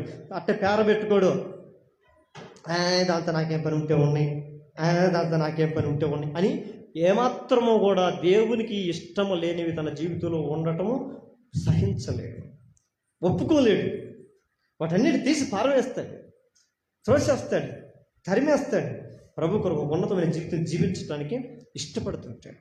అందుకని మనం చూస్తున్న మాట ఏంటంటే కుమారులతో చేసే ప్రార్థన వల్ల మన ప్రార్థన ఉండాలి. కుమారుడు తండ్రితో చేసినటువంటి ఒక సాన్నిహిత్య సంబంధం ఎలా ఉంటుందో మన ప్రార్థన జీవితం అలా ఉండాలి. అందుకని తండ్రితో కలిగి సాన్నిహిత్య సంబంధంతో కూడుకున్నటువంటి ప్రార్థన జీవితం మనం దేవుని దగ్గర మనం అడగాలి. ఎట్లా అడగాలి? ఒక కుమారుడు ఒక తండ్రి దగ్గర అడిగే దృక్పథంతో. ఇప్పుడు ఎవరంటే వాళ్ళు, ఇప్పుడు నేను తండ్రిని, నా బిడ్డలు నా కాడికి వచ్చి అడుగుతారు కదా. ఇప్పుడు నాకు ఎవరో తెలియని వాళ్ళు వచ్చి నన్ను అడిగితే నాకు ఎట్లుంటుంది? ఏ పాపం అనుకుంటాం కదా. ఎవరినో చూసి ఎవరో తెలియదు, నేనేం చేయగలుగుతానా? నేనేం చేయలేను కదా. పొరపాటున మనం రోడ్లోకి వెళ్ళి ఎవరితో అంటే వాళ్ళని కూడా తండ్రి, నా తండ్రి అని మనం అనలేము. నా తండ్రి లాంటి వాడు అంటాం కానీ నువ్వు నా తండ్రి అనగలుగుతామా? నా తల్లి లాంటి దాన్ని అంటాం కానీ నా తల్లి అంటామా? అనలేము. కానీ దేవునితో మాత్రం మనం ఎలా ఉండాలంటే అలాంటి అవినావ సంబంధంతో మనం ఉండకూడదు. మనందరం దేవునికి కుమారులము, కుమార్తె. దేవుడు అదే మనకు నేర్పిస్తుంది. ప్రార్థన విషయంలోకి వస్తే, ప్రార్థన చేయడానికి మనం కూర్చుంటే ఒక కుమారుడు తండ్రితో సంభాషించినట్లుగా మనం ప్రార్థించే వారమై మనం ముందుము కాక. ఆమేన్. అది ప్రభు దగ్గర మనం అడగాలి. తండ్రి తప్పిపోయిన కుమారుడు తండ్రి దగ్గరకు వచ్చి ఎలా వచ్చి అడగాలనుకున్నాడంట, నేను యజ్ఞుని కదయ్యా, నేను అర్హుని కదయ్యా అని అడగాలని వచ్చాడు. ఒకప్పుడు ఎలా అడిగాడు, నా ఆస్తి నాకు ఇచ్చేయి, నా డబ్బు నాకు ఇచ్చేయి, ఎప్పుడైనా నువ్వు చచ్చిన తర్వాత నాకే కదా వచ్చేది, నువ్వు చచ్చిన తర్వాత వచ్చే డబ్బు నాకు అవసరం లేదు, ఇప్పుడు నువ్వు బ్రతుకుండగానే నా డబ్బు నాకు ఇచ్చేయి, నా తంటాలు నేను పడతా. ఎంత అధికారంతో అడిగాడు చూడండి. ఆ తండ్రి ఏమన్నా అన్నాడా, రై ఎంత ధైర్యం రా నీకు, నువ్వేమైనా సంపాదించావా, నువ్వేమైనా పెట్టావా, ఇది నా ఆస్తిరా, ఎంత ధైర్యం ఉంటారా నువ్వు సంపాదించుకొని నన్ను అడుగుతావు అని అన్నాడా. యాక్చువల్గా ఆ తండ్రి కష్టపడి సంపాదించింది ఎవరి కొరకు, ఆ కుమారుల కొరకే. ఆ కుమారులకి ఇచ్చుటకు ఆయన ఏమాత్రం కూడా సందేహించడు, లేదంటే ఏమాత్రం సంకోచించటం. తన కుమారుడు ఏ ఉద్దేశంతో అడిగినా కూడా ఇవ్వటానికి ముందుకు వచ్చాడు. దాన్ని అధికారంతో తీసుకున్నాడు, అధికారంతో పొందుకున్నాడు, దాన్ని దుర్వినియోగపరుచుకున్నాడు. ఆమె ప్రార్థనలో కూడా మనం దేవుని సన్నిధిలో అడిగేవి కొన్ని జ్ఞానయుక్తంగా అడగాలి. మన కొన్ని ప్రార్థనలు దేవుని దగ్గర అడిగేవి మన ఆధ్యాత్మిక జీవితాన్ని కూడా పాడు చేసే కూడా కొన్ని అడుగుతాం మనకు తెలియకుండా.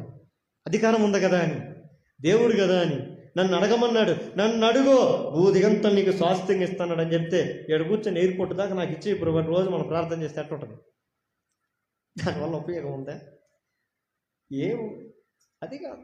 మన ప్రార్థన దేవుడు మనకిచ్చిన స్వతంత్రాన్ని మనం దుర్వినియోగపరచుకోకూడదు. పూర్తి స్వేచ్ఛనిచ్చాడు, కుమారులకి ఇచ్చిన స్వేచ్ఛ మనకిచ్చాడు, కానీ దాన్ని ఏం చేయకూడదు, మనము నిరుపయోగం చేసుకోకూడదు. ఒక బుద్ధి కలిగిన కుమారుడు వలె, బుద్ధి కలిగిన బిడ్డల వలె మన దేవుణ్ణి సన్నిధిలో దాన్ని వినియోగించుకోవాలి, సద్వినియోగం చేసుకోవాలి. ఈడు పోయి గర్వంతో అహంకారంతో నా తండ్రే కదా, నా తండ్రిదంతా నాదే కదా, ఇచ్చేయి నేను వెళ్ళిపోతా అన్నాడు, పాడైపోయాడు. తిరిగి వచ్చేదానికి మాట్లాడడానికి ముఖం లేదు. తిరిగి అయినా కానీ దేవుడు విడిచిపెట్టాడా? అంత దూరంలో ఉన్న కుమారుని చూసి అతనే వెళ్ళి అతను కౌగిలించుకొని మెడ మీద పడి ముద్దు పెట్టుకొని అతని స్థితిని మార్చాడు. మనం కూడా దేవుని సన్నిధికి వచ్చినప్పుడు ఒక ఆలోచన ఏం చేయాలంటే, అతను అంటాడు ఒక మాట, తప్పిపోయిన కుమారుడి కథలో, నా తండ్రి వద్దకు నేను తిరిగి వెళ్ళేదని అనుకున్నాడు. ఎంతోకాల తండ్రి దగ్గర పనివాడులాగా నేను బ్రతకాలనుకున్నాడు, కానీ నా అనే పదాన్ని మాత్రం ఆయన తీసేసుకోలేకపోయాడు. రైట్, నా తండ్రి వద్దకు నేను తిరిగి వెళ్ళి ఈ రీతిగా నేను ప్రార్థన చేస్తానని మనసులో అనుకుంటాడు, కానీ మొట్టమొదటి లైన్లో ఉండేదే దేవుడిని నచ్చాడు. అతని దరిద్రత దేవుడు చూల్ల, అతని పొరపాట్లు దేవుడు చూల్ల, అతని స్థితిగతులు దేవుడు చూల్ల. మొదట ఒక ఆలోచన వచ్చింది, ఏమని, నా తండ్రి వద్దకు నేను తిరిగి వెళ్ళేదను అని అనుకున్న ఆలోచన ఆయన జీవితాన్ని మార్చేసింది. దేవునికి స్తోత్రం. మన జీవితంలో కూడా, మన బ్రతుకుల్లో కూడా మనం ఒకవేళ ఎంత ఘోరమైన నికృష్టమైన బ్రతికినప్పటికీ కూడా, దరిద్రమైన బ్రతికినప్పటికీ కూడా మనలో కూడా ఒక ఆశ రావాలి. ప్రభా, ఈ జంద నాకు ఇష్టం లేదు, నేను నీ దగ్గరికి రన్ను, నా దేవుడు నా తండ్రివి అని ఒక మాట మనకు కలిగితే, ఆ కథలోనే దేవుడు అంత ఆప్యాయత చూపించిన వాడికి నిజంగా ఎంత ఆప్యాయత చూపిస్తాడు. తండ్రి కుమారులు ఎడల జాలిపడినట్లు నేను మీ ఎడల మన దేవుడు జాలిపడేవాడు. మనం ఆయన తండ్రిగా భావిస్తే ఇమ్మీడియట్గా మనం జాలిపడతాడు. మనం ఎప్పుడు ప్రభా నేను పొరపాటు చేసినాను, నేను తప్పు చేసినాను అని ఆయన ఎదుటి కనపడితే మనం శత్రువులా కనపడతాం ఆయనకి. అర్థమవుతుందా? నేను ఎప్పుడు అపరాధిని ప్రభా, నేను ఎప్పుడు పాపిని ప్రభా, నేను ఎప్పుడు దుర్మార్గుని ప్రభా, నీచుని ప్రభా అంటుంటే, అవును రా నిజమే, నువ్వన్నీ నీచుడివే, అయితే నువ్వు నాకు అసహ్యం అంటాడు. అయిపోయా, నా తండ్రి అయ్యా, నేను వీటిని అసహించుకుంటున్నాను, వీటిని నేను ప్రేమించట్లేదు, ఇవి నన్ను అంటుకుంటున్నాయి, ఇవి నన్ను పట్టుకుంటున్నాయి, వీటి ఏందో నాకు ఏమాత్రం కూడా ఇష్టం లేదు, అవి నన్ను వెంబడిస్తున్నాయి, నా తండ్రి నన్ను విడిపించవా అని ప్రార్థన చేస్తే విడిపిస్తాడు. సముద్రంలో పొంగిపోతున్న పేతురు, తండ్రి నన్ను కరుణించు అన్నాడు. మునిగిపోతున్న పేతురు ఆయన చేయి పట్టి పైకి లేవనెత్తాడు. కనుక మన ప్రార్థన ఎలా ఉండాలయ్యా అంటే, గెత్సెమనే తోటలో యేసు ప్రభు చేసిన ప్రార్థన ఎలా ఉందయ్యా అంటే, ఆ ప్రార్థన ఏకాంతంతో కూడుకున్నదై ఉంది. రెండవదిగా ఆ ప్రార్థన ఏమైందంట, విధేయతతో కూడుకున్న ప్రార్థన అయింది. మూడవదిగా ఆ ప్రార్థన కుమారుని ప్రార్థన అయింది, ఒక తండ్రితో చేస్తున్నటువంటి కుమారుని యొక్క ప్రార్థన. నాలుగో మాట, లూకా సువార్త 22వ అధ్యాయం చూడండి అమ్మ త్వరగా. లూకా సువార్త 22వ అధ్యాయము 42వ వచనం.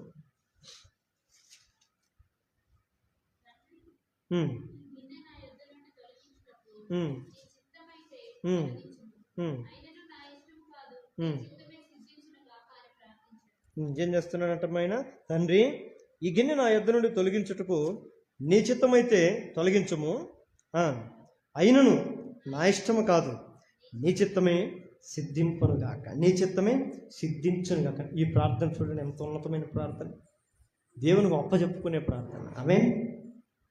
దేవునికి గొప్ప చెప్పుకునే ప్రార్థన. ప్రభా నీకు నా కష్టాలు తీసేయని మాత్రం మనం డిమాండ్ చేస్తాం దేవుని దగ్గర. ఎప్పుడైనా మనం ఏం చేయాలి తెలుసా? నీ చిత్తం అయితే తీసేయని మనం. ఎందుకంటే అంటే నీకు ఇష్టం లేకపోయినా పోయినా, నాకు ఇష్టం లేదు ప్రభా, ఈ ఫస్ట్ నాకు వచ్చి తీసేయి, ఈ బాధలు నాకు తీసి. ఎప్పుడైనా పొరపాటున ఇలాంటి ప్రార్థన మనం చేసామా? అందుకనే దేవుడు గెత్సేమనే తోటలో పోయి మోకాలు వేసి ప్రార్థన చేస్తున్నాడు. మన ఆధ్యాత్మిక జీవితంలో ఇలాంటి ప్రార్థన కావాలి. నీ జీవితంలో ఏది చేసినా కూడా, దేవుడి సలు ఏది ప్రార్థన చేసినా కూడా నీ చిత్తం అయితే అనే పదాన్ని మనం బలముగా ఉపయోగించాలి. ఎందుకో తెలుసా? దేవుని చిత్తం ఎప్పుడు గొప్పగానే ఉంటుంది, అందులో ఎలాంటి సందేహం లేదు, నో డౌట్. దేవుని చిత్తమును జరిగించేవాడు నిరంతరము నిలిచి ఉంటాడు అంటుంది బైబిల్లో. అది కష్టంలో ఒకవేళ దేవుడు వాళ్ళని పెట్టాడా? నీ చిత్తమే జరుగును గాక. అను తప్పేమైంది? ప్రభా నేను సహించలేను, తీసేయి అంటే దేవుడు ఏం చేస్తాడు? నువ్వు తట్టుకోలేవులే అని చెప్పి దేవుడు ఏదో ఒక చిత్తం, అదే గొప్ప ప్రణాళిక కలిగి ఉంటాడు, అది తీసేస్తాడు. ఇక నువ్వు పడాలన్న చోట పోయి పడిపోతావు, చారగూడ స్థలంలోకి చేరిపోతావు. దేవుడు నిన్ను ఒక కష్టాల గుండా, శ్రమల గుండా నిన్ను నడిపిస్తున్నాడా? ముందు ఏదో నీ కొరకు ఒక బలమైనది దాచిపెట్టున్నాడు, ఒక బలమైన ప్రణాళికను నా దేవుడు నీకు కలిగి ఉన్నాడు. అది నువ్వు పొందుకోవాలి. ఇప్పుడు ఏదో ఈ తాత్కాలిక శ్రమ, ఈ తాత్కాలిక కష్టం, ఈ తాత్కాలికమైనటువంటి వ్యధ, ఈ బాధ నువ్వు భరించలేక ప్రభా ప్లీజ్ నేను సహించలేను, తీసేయి అని అంటే, దేవుడు ఒకవేళ పొరపాటున నీ ప్రార్థనని వదిలేడు, సహించలేడు, తీసేస్తే ముందున్న దుస్థితి ఏదో మన జీవితం మనం పొందుకోవాల్సి వస్తుంది. దేవుడు ఉన్నతమైన ఆలోచన కలిగిన వాడు. మీకు తెలుసో లేదో, హిజ్కియా రాజు మరణకరమైన రోగంతో చచ్చిపోవాలనేది దేవుని యొక్క ఉద్దేశం. దేవుడు ప్రవక్తను పంపి, సేవకుని పంపి ఆయన చెప్పిస్తాడు. హిజ్కియా దగ్గరికి వెళ్ళి సేవకుడు అంటాడు, రాజుగారు మీరు చనిపోబోతున్నారు, దేవుడు నాకు చెప్పాడు, దేవుడు నాకు చెప్పమన్నాడు, నువ్వు చనిపోతున్నావు, ఏమన్నా ఉంటే అన్నీ సరి చేసుకో, నువ్వు చచ్చిపోతావు అని చెప్పేశాడు.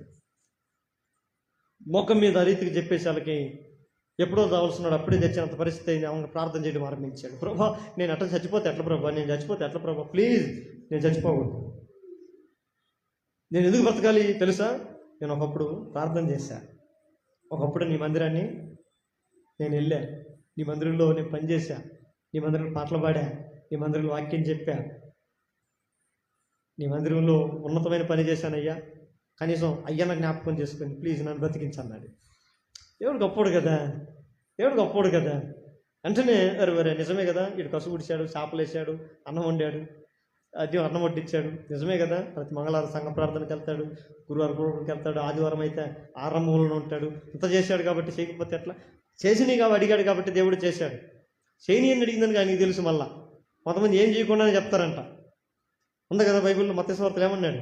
కొంతమంది వచ్చి ఆ రోజు యేసుప్రభు నిలబడి, ప్రభువా నీ నామమును బట్టి మేము దెయ్యమును వెళ్ళగొట్టలేదా, నీ నామమును బట్టి మేము అద్భుతములు చేయలేదా, నీ నామమును బట్టి మేము ప్రార్థన చేయలేదా, నీ నామమును బట్టి మేము గొప్ప కార్యాలు చేయలేదా, నీ సంఘముల పరిచర్య చేయలేదా, నీ అనేకమైన ప్రజలకి మేము సహకరించలేదా, సహాయం చేయలేదా అని అంటారంట.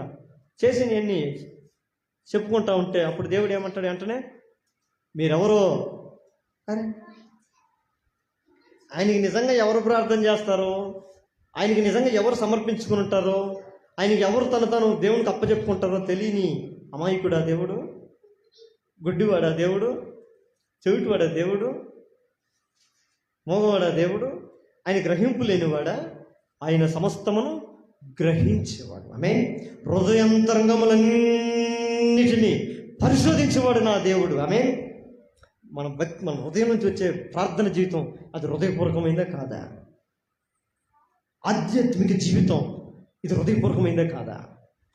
నీ దేవుడిని యెహోవాను పూర్ణ హృదయంతో, పూర్ణ మనసుతో, పూర్ణ బలముతో అని చెప్పినాడు. ఆ పరిపూర్ణత ఉందో లేదో తెలుసుకోకుండా ఉంటాడా? మనమైతే రోల్డ్ గోల్డ్ దొరికింది అనుకోండి, దాన్ని ఏం చేస్తాం? అంత గోల్డ్ లాగా ఉందని మనం ముచ్చపోయి జేబులు వేసుకుంటాం. మనకు తెలియదు, దాన్ని డిసైడ్ చేయలేము వెంటనే. దాన్ని తెలుసుకొని డాడీకి పోతాం, మన సీదా వాడికాడికి వెళ్తాం. వాడికాడికి పోయి అన్నా ఇది నాకు దొరికింది, ఇది బంగారమా కాదని చెప్తే వాడు దాన్ని అడదిప్పి ఒక సెకండ్లో చెప్పేస్తాడు ఇది బంగారమా కాదని. వాడికి తెలుసు ఇది బంగారం మనకు దొరికింది కాబట్టి మనం కన్ఫర్మ్ చేయలేము. బంగారం లాగానే ఫీల్ అయిపోయి ఒకసారి రోడ్డు గోళ్ళు ఎత్తుకొని పోతాను. నేను ఏడు మల్లేశ్వరంలో ఒకసారి ఐశ్వర్యం వదిలిపెట్టి వస్తుంటే ఒక గుత్తిలాగా ఆడ పడింది ఏదో ఒక మూట. ఆ మూట దొరకతానే ఇప్పి చూస్తే దాన్ని ఇంత పెద్ద కమ్మలో, అబ్బా నా దిశ మారిపోయింది కదరా అనుకున్నా. నేను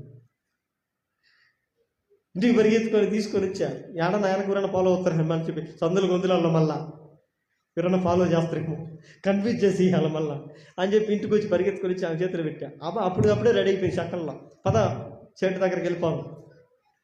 ఆడిపోయి చూస్తే వాడు ఇప్పేసి పడ పిచ్చి అండి, పిచ్చి చూసి బంగారులాగా ఉన్నాయి. ఏమంటది, లేదు వాడు ఏదో మనం మోసం, మనం పడేస్తే వాడు తెచ్చుకుంటాడే మళ్ళా. నాకు కూడా చెప్పరాకు నిజమే, బంగారు దొరికినట్టుంది, బంగారు దొరికినట్టుంది, వాడు ఏదో మనం లేదు మోసం చేస్తున్నాడు, ఇది వేస్ట్ అంటాడు అటని చెప్పి మనం ఏదన్నా ఏమంటాడా, చూసేకేమో బంగారులాగా ఉంది, వాడు దాన్ని చూసి అని చెప్పేస్తాడు.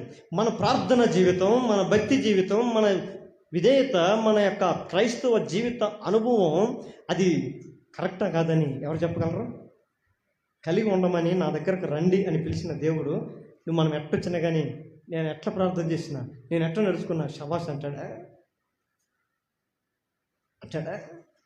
నీ దేవుడు నీ యెహోవా హృదయాంతరంగములను పరిశోధించేవాడు, పరిశోధించి పరీక్షించి నిన్ను నన్ను శుద్ధ సువర్ణంగా మార్చి పనికి వచ్చేదాన్ని ఒక పక్క, పనికిరాని దాన్ని ఒక పక్క, రెండు పక్కలు డివైడ్ చేస్తాడు.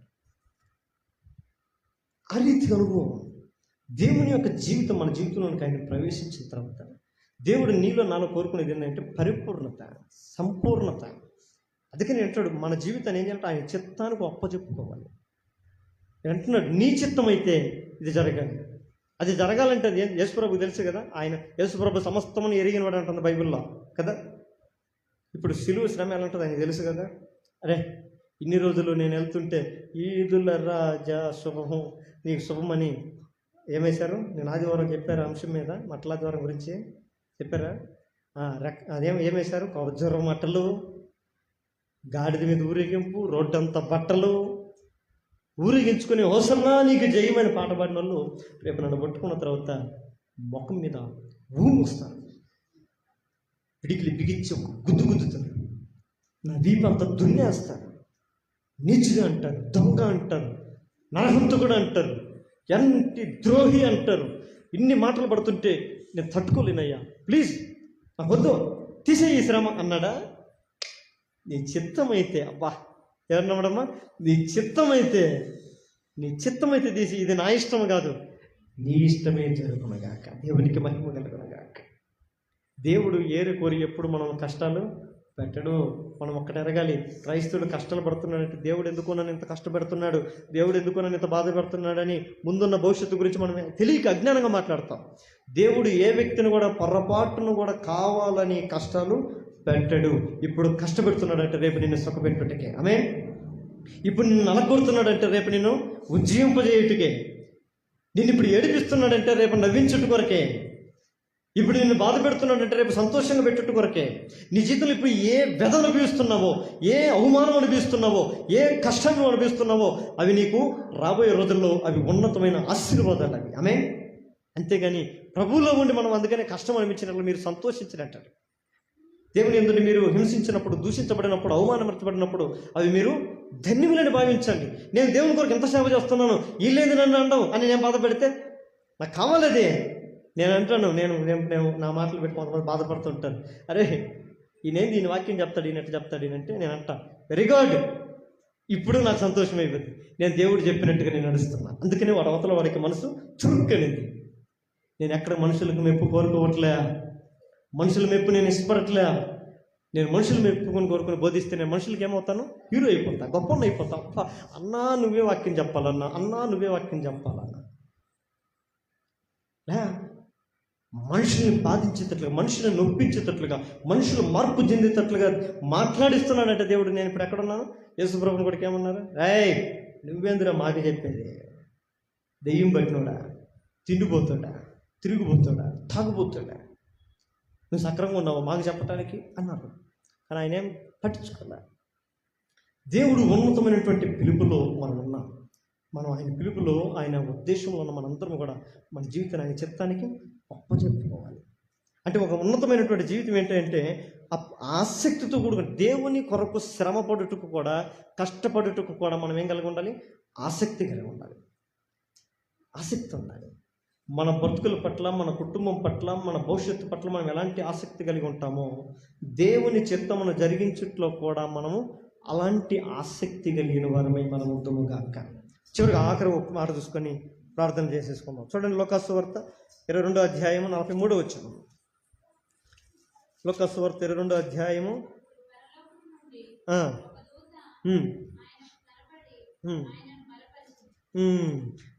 పరలోకం నుండి జవాబు తెచ్చినటువంటి ప్రార్థన. చివరి ఏంటంట 4-5 ప్రార్థనలు చెప్పారు. గెత్సెమనే తోటలో యేసు ప్రభు యొక్క ప్రార్థన ఎలా ఉంది మన అంశం ఏంటి? గెత్సెమనే తోటలో యేసు ప్రభు యొక్క ప్రార్థన ఎలా ఉంది అంటే ఆ ప్రార్థన ఏకాంతంతో కూడుకున్నదై ఉంది. నెంబర్ 1. నెంబర్ 2, ఆ ప్రార్థన విధేయతతో కూడుకుని ఉన్నది. నెంబర్ 3, ఆ ప్రార్థన కుమారుని యొక్క ప్రార్థన అయి ఉంది. నెంబర్ 4, దేవుని చిత్తమునకు అప్పచెప్పుకొని ఆసక్తితో కూడుకున్నటువంటి ప్రార్థన ఉంది. అంటే నిరుత్సాహంలో కూడా, కష్టంలో కూడా, ఇబ్బందులు కూడా నీ చిత్తమే జరుగును కాక అలాంటి ప్రార్థన. చివరిగా 5వదిగా ఏంటంటే ఆ ప్రార్థన జవాబు తెచ్చే ప్రార్థన.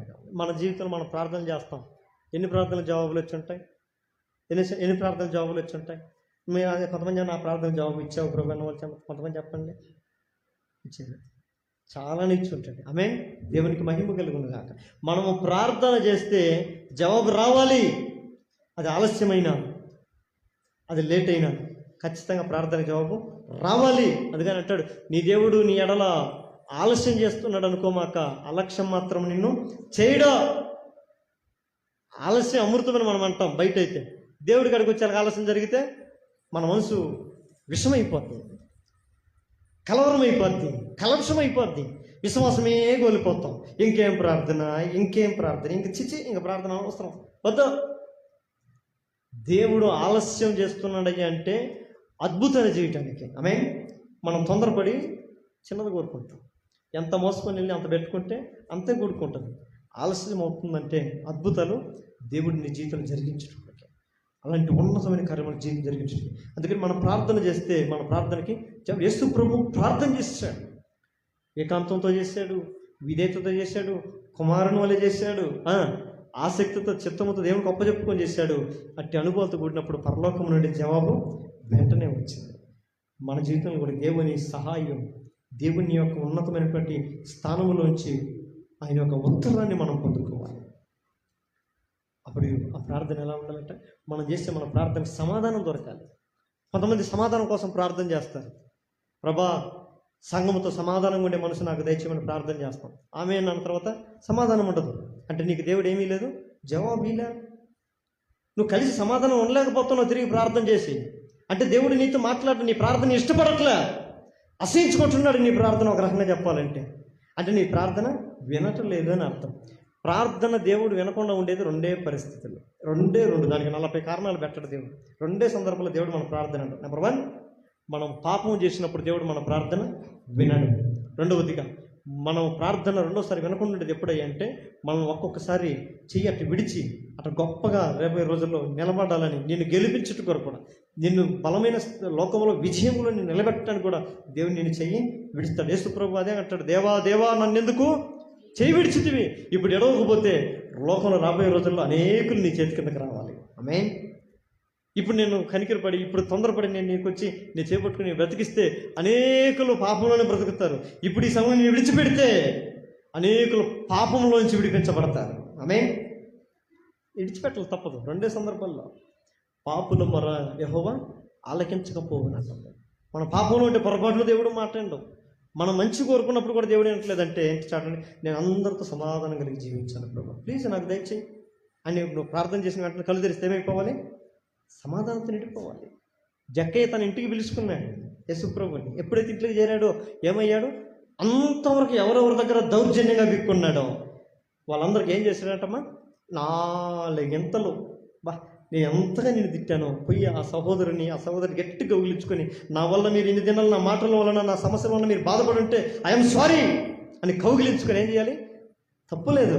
ఎందుకు తెలుసు, మన దేవుడు సమాధానానికి కర్త, అల్లరి కర్తగాడు, అల్లరి సృష్టించేవాడు కాదు దేవుడు. సాతాను అల్లరి సృష్టిస్తాడు, దేవుడు సమాధానపరుస్తాడు. మన దేవుడు సమాధానానికి కర్త. దేవుడు లోకంతో ఏం చేసుకుని సమాధానపరుచుకున్నాడు. సమాధానపరుచుకొని తన ప్రాణమును మన కొరకు పెట్టాడు. ఆయన లోకంతో మనకు సమాధానం పడకపోతే దేవునితో మనకు సమాధానం లేదు, సంబంధం కూడా లేదు.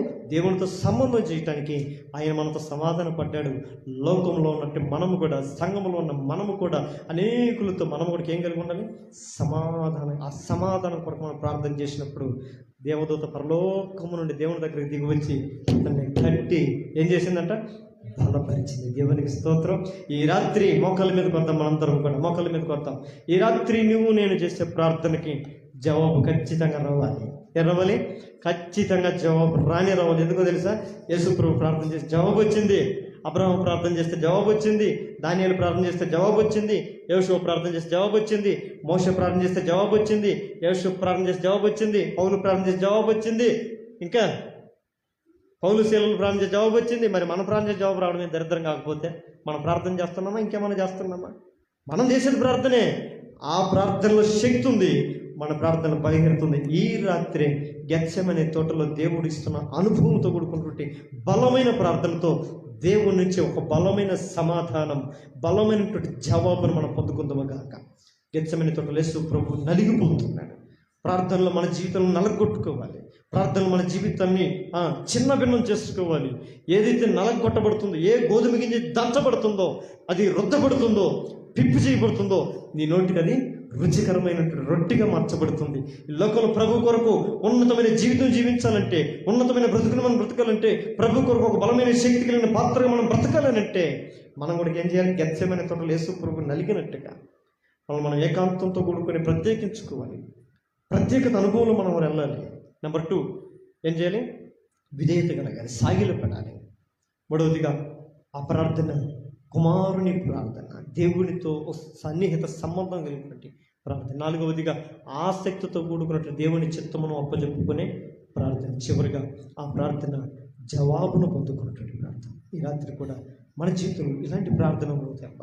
ప్రభా, నా జీవితంలో అనేక సంవత్సరాలు మేము ప్రార్థన చేస్తూ వచ్చాము, కానీ ఇలాంటి అనుభవాలు మేము లేవేమో, ఇలాంటి బ్రతుకులు మేము లేవేమో అని అందరూ మోకాలు కళ్ళు మూసుకున్నాం. ప్రతి ఒక్కరు కళ్ళు మూసుకొని ఒక 5 నిమిషాలు అందరూ ప్రార్థనలో, అందరం 5 నిమిషాలు ప్రార్థనలో. ప్రభా, నీవు అంత్యదిన అప్పగింపబడడానికి ముందుగా ఆ రాత్రి గెత్సెమనే తోటలో నువ్వు ప్రార్థన చేశావు. నా జీవితంలో కూడా, నా బ్రతుకుల్లో కూడా ప్రార్థన నాకు ఎప్పుడు నేను విన్నదే, ఎప్పుడు నేను చేసేది, కానీ నా ప్రార్థన లేదో ఒక ఉన్నతమైనటువంటి మార్పును నువ్వు కోరుకుంటున్నావు. ఆ మార్పును నాకు కలిగించాలని నీవు శరీరధారి అయిన దినముల్లో మహారోదనముతోను, కన్నీళ్లతోనూ, మరణకరమైనటువంటి శ్రమతోనూ నువ్వు కన్నీళ్లు విడుస్తూ ప్రార్థన చేసావు. కాబట్టి నువ్వు దేవునికి నువ్వు అర్పించబడ్డావు, ఒప్పజెప్పుకోబడ్డావు. ఇదిగో ఈ రాత్రి నీ సన్నిధిలో, నీ సంఘములో, నీ ఆలయంలో నేను కూడా ప్రభువా, నేను అనేకసార్లు ప్రార్థన చేస్తున్నాను, కానీ నేను నన్ను ప్రత్యేకించుకోలేకపోతున్నాను. నా శ్రమల మీద నేను విజయం పొందాలని అంటే నేను ప్రత్యేకించుకోలేకపోతున్నాను, నా మనసుని నిగ్రహించుకోలేకపోతున్నాను. నలుగురిలో ఉంటే ధైర్యం ఉంటుంది, 10 మందితో ఉంటే ధైర్యం ఉంటుంది, అక్కడికి వెళ్తే నా మనసుకు సమాధానం ఉంటుంది అనుకుంటున్నాను.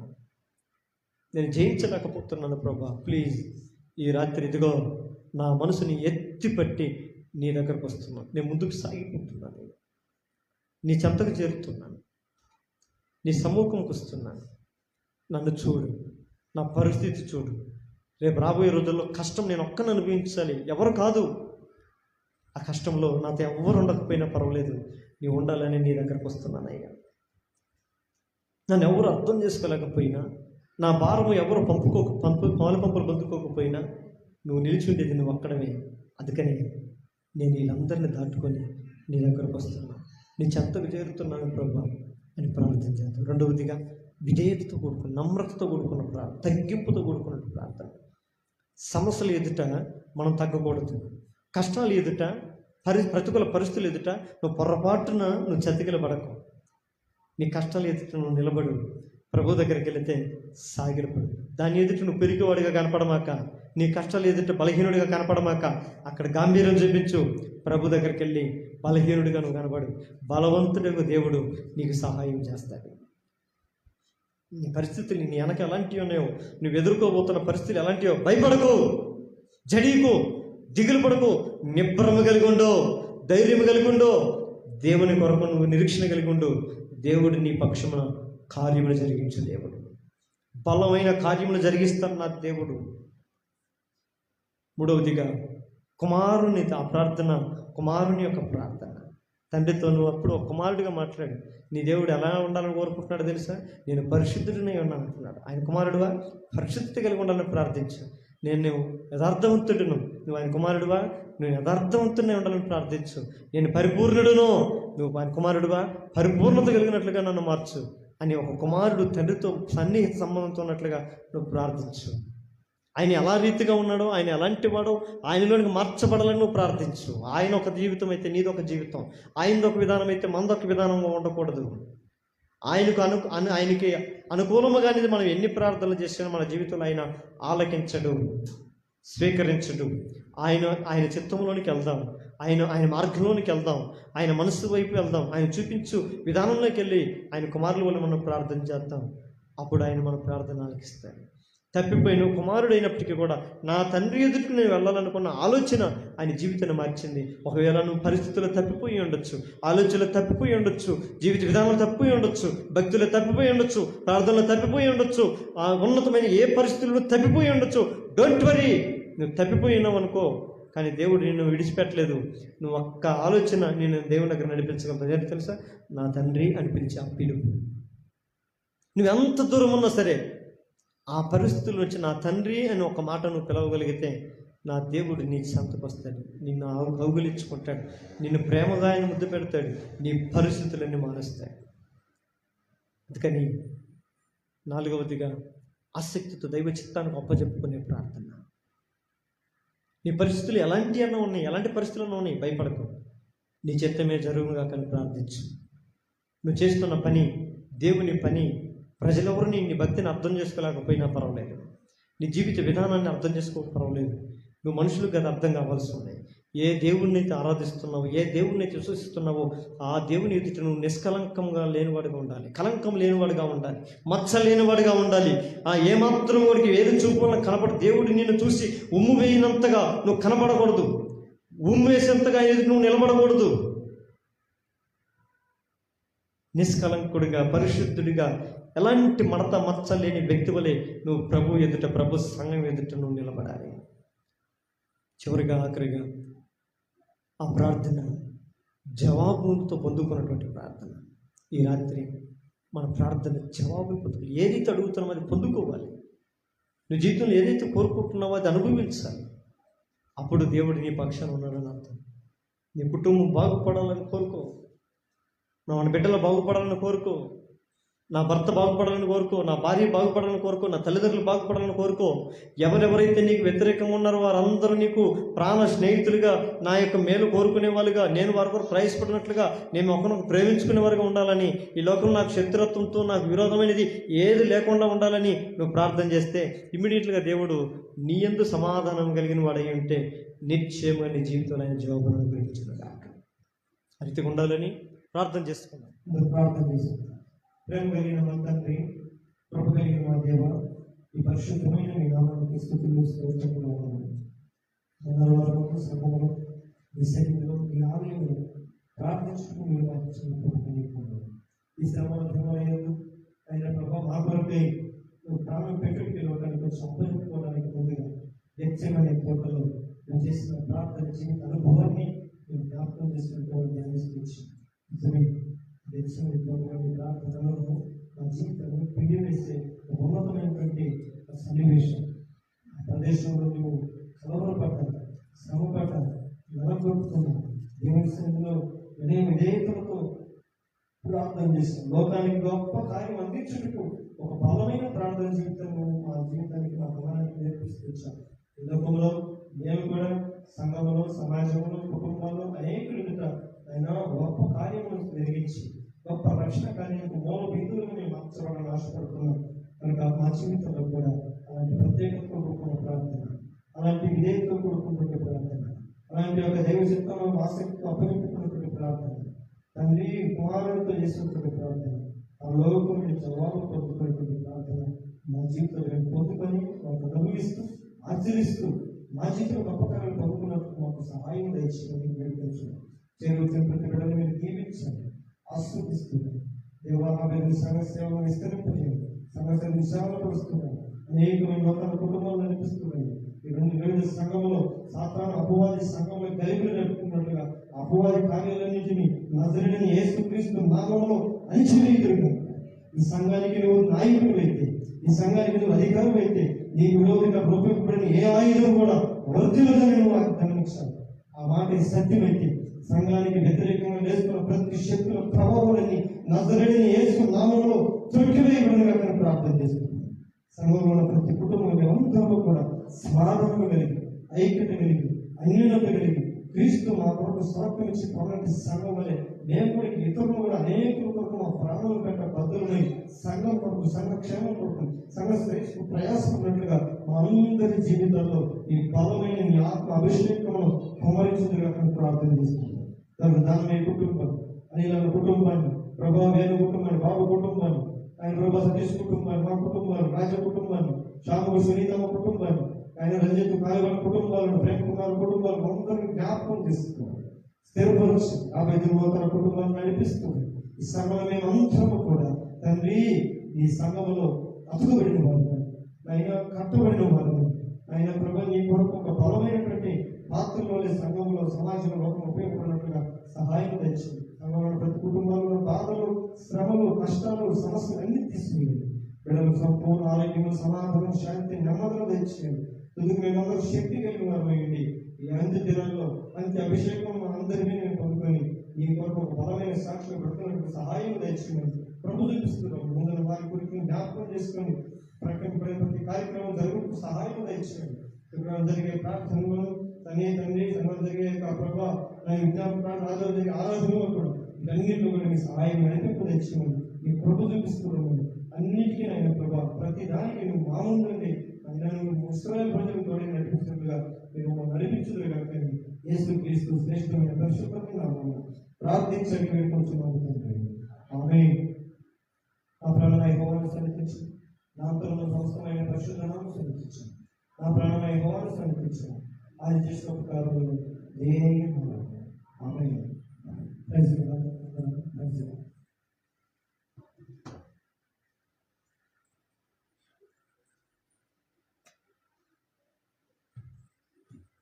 అదే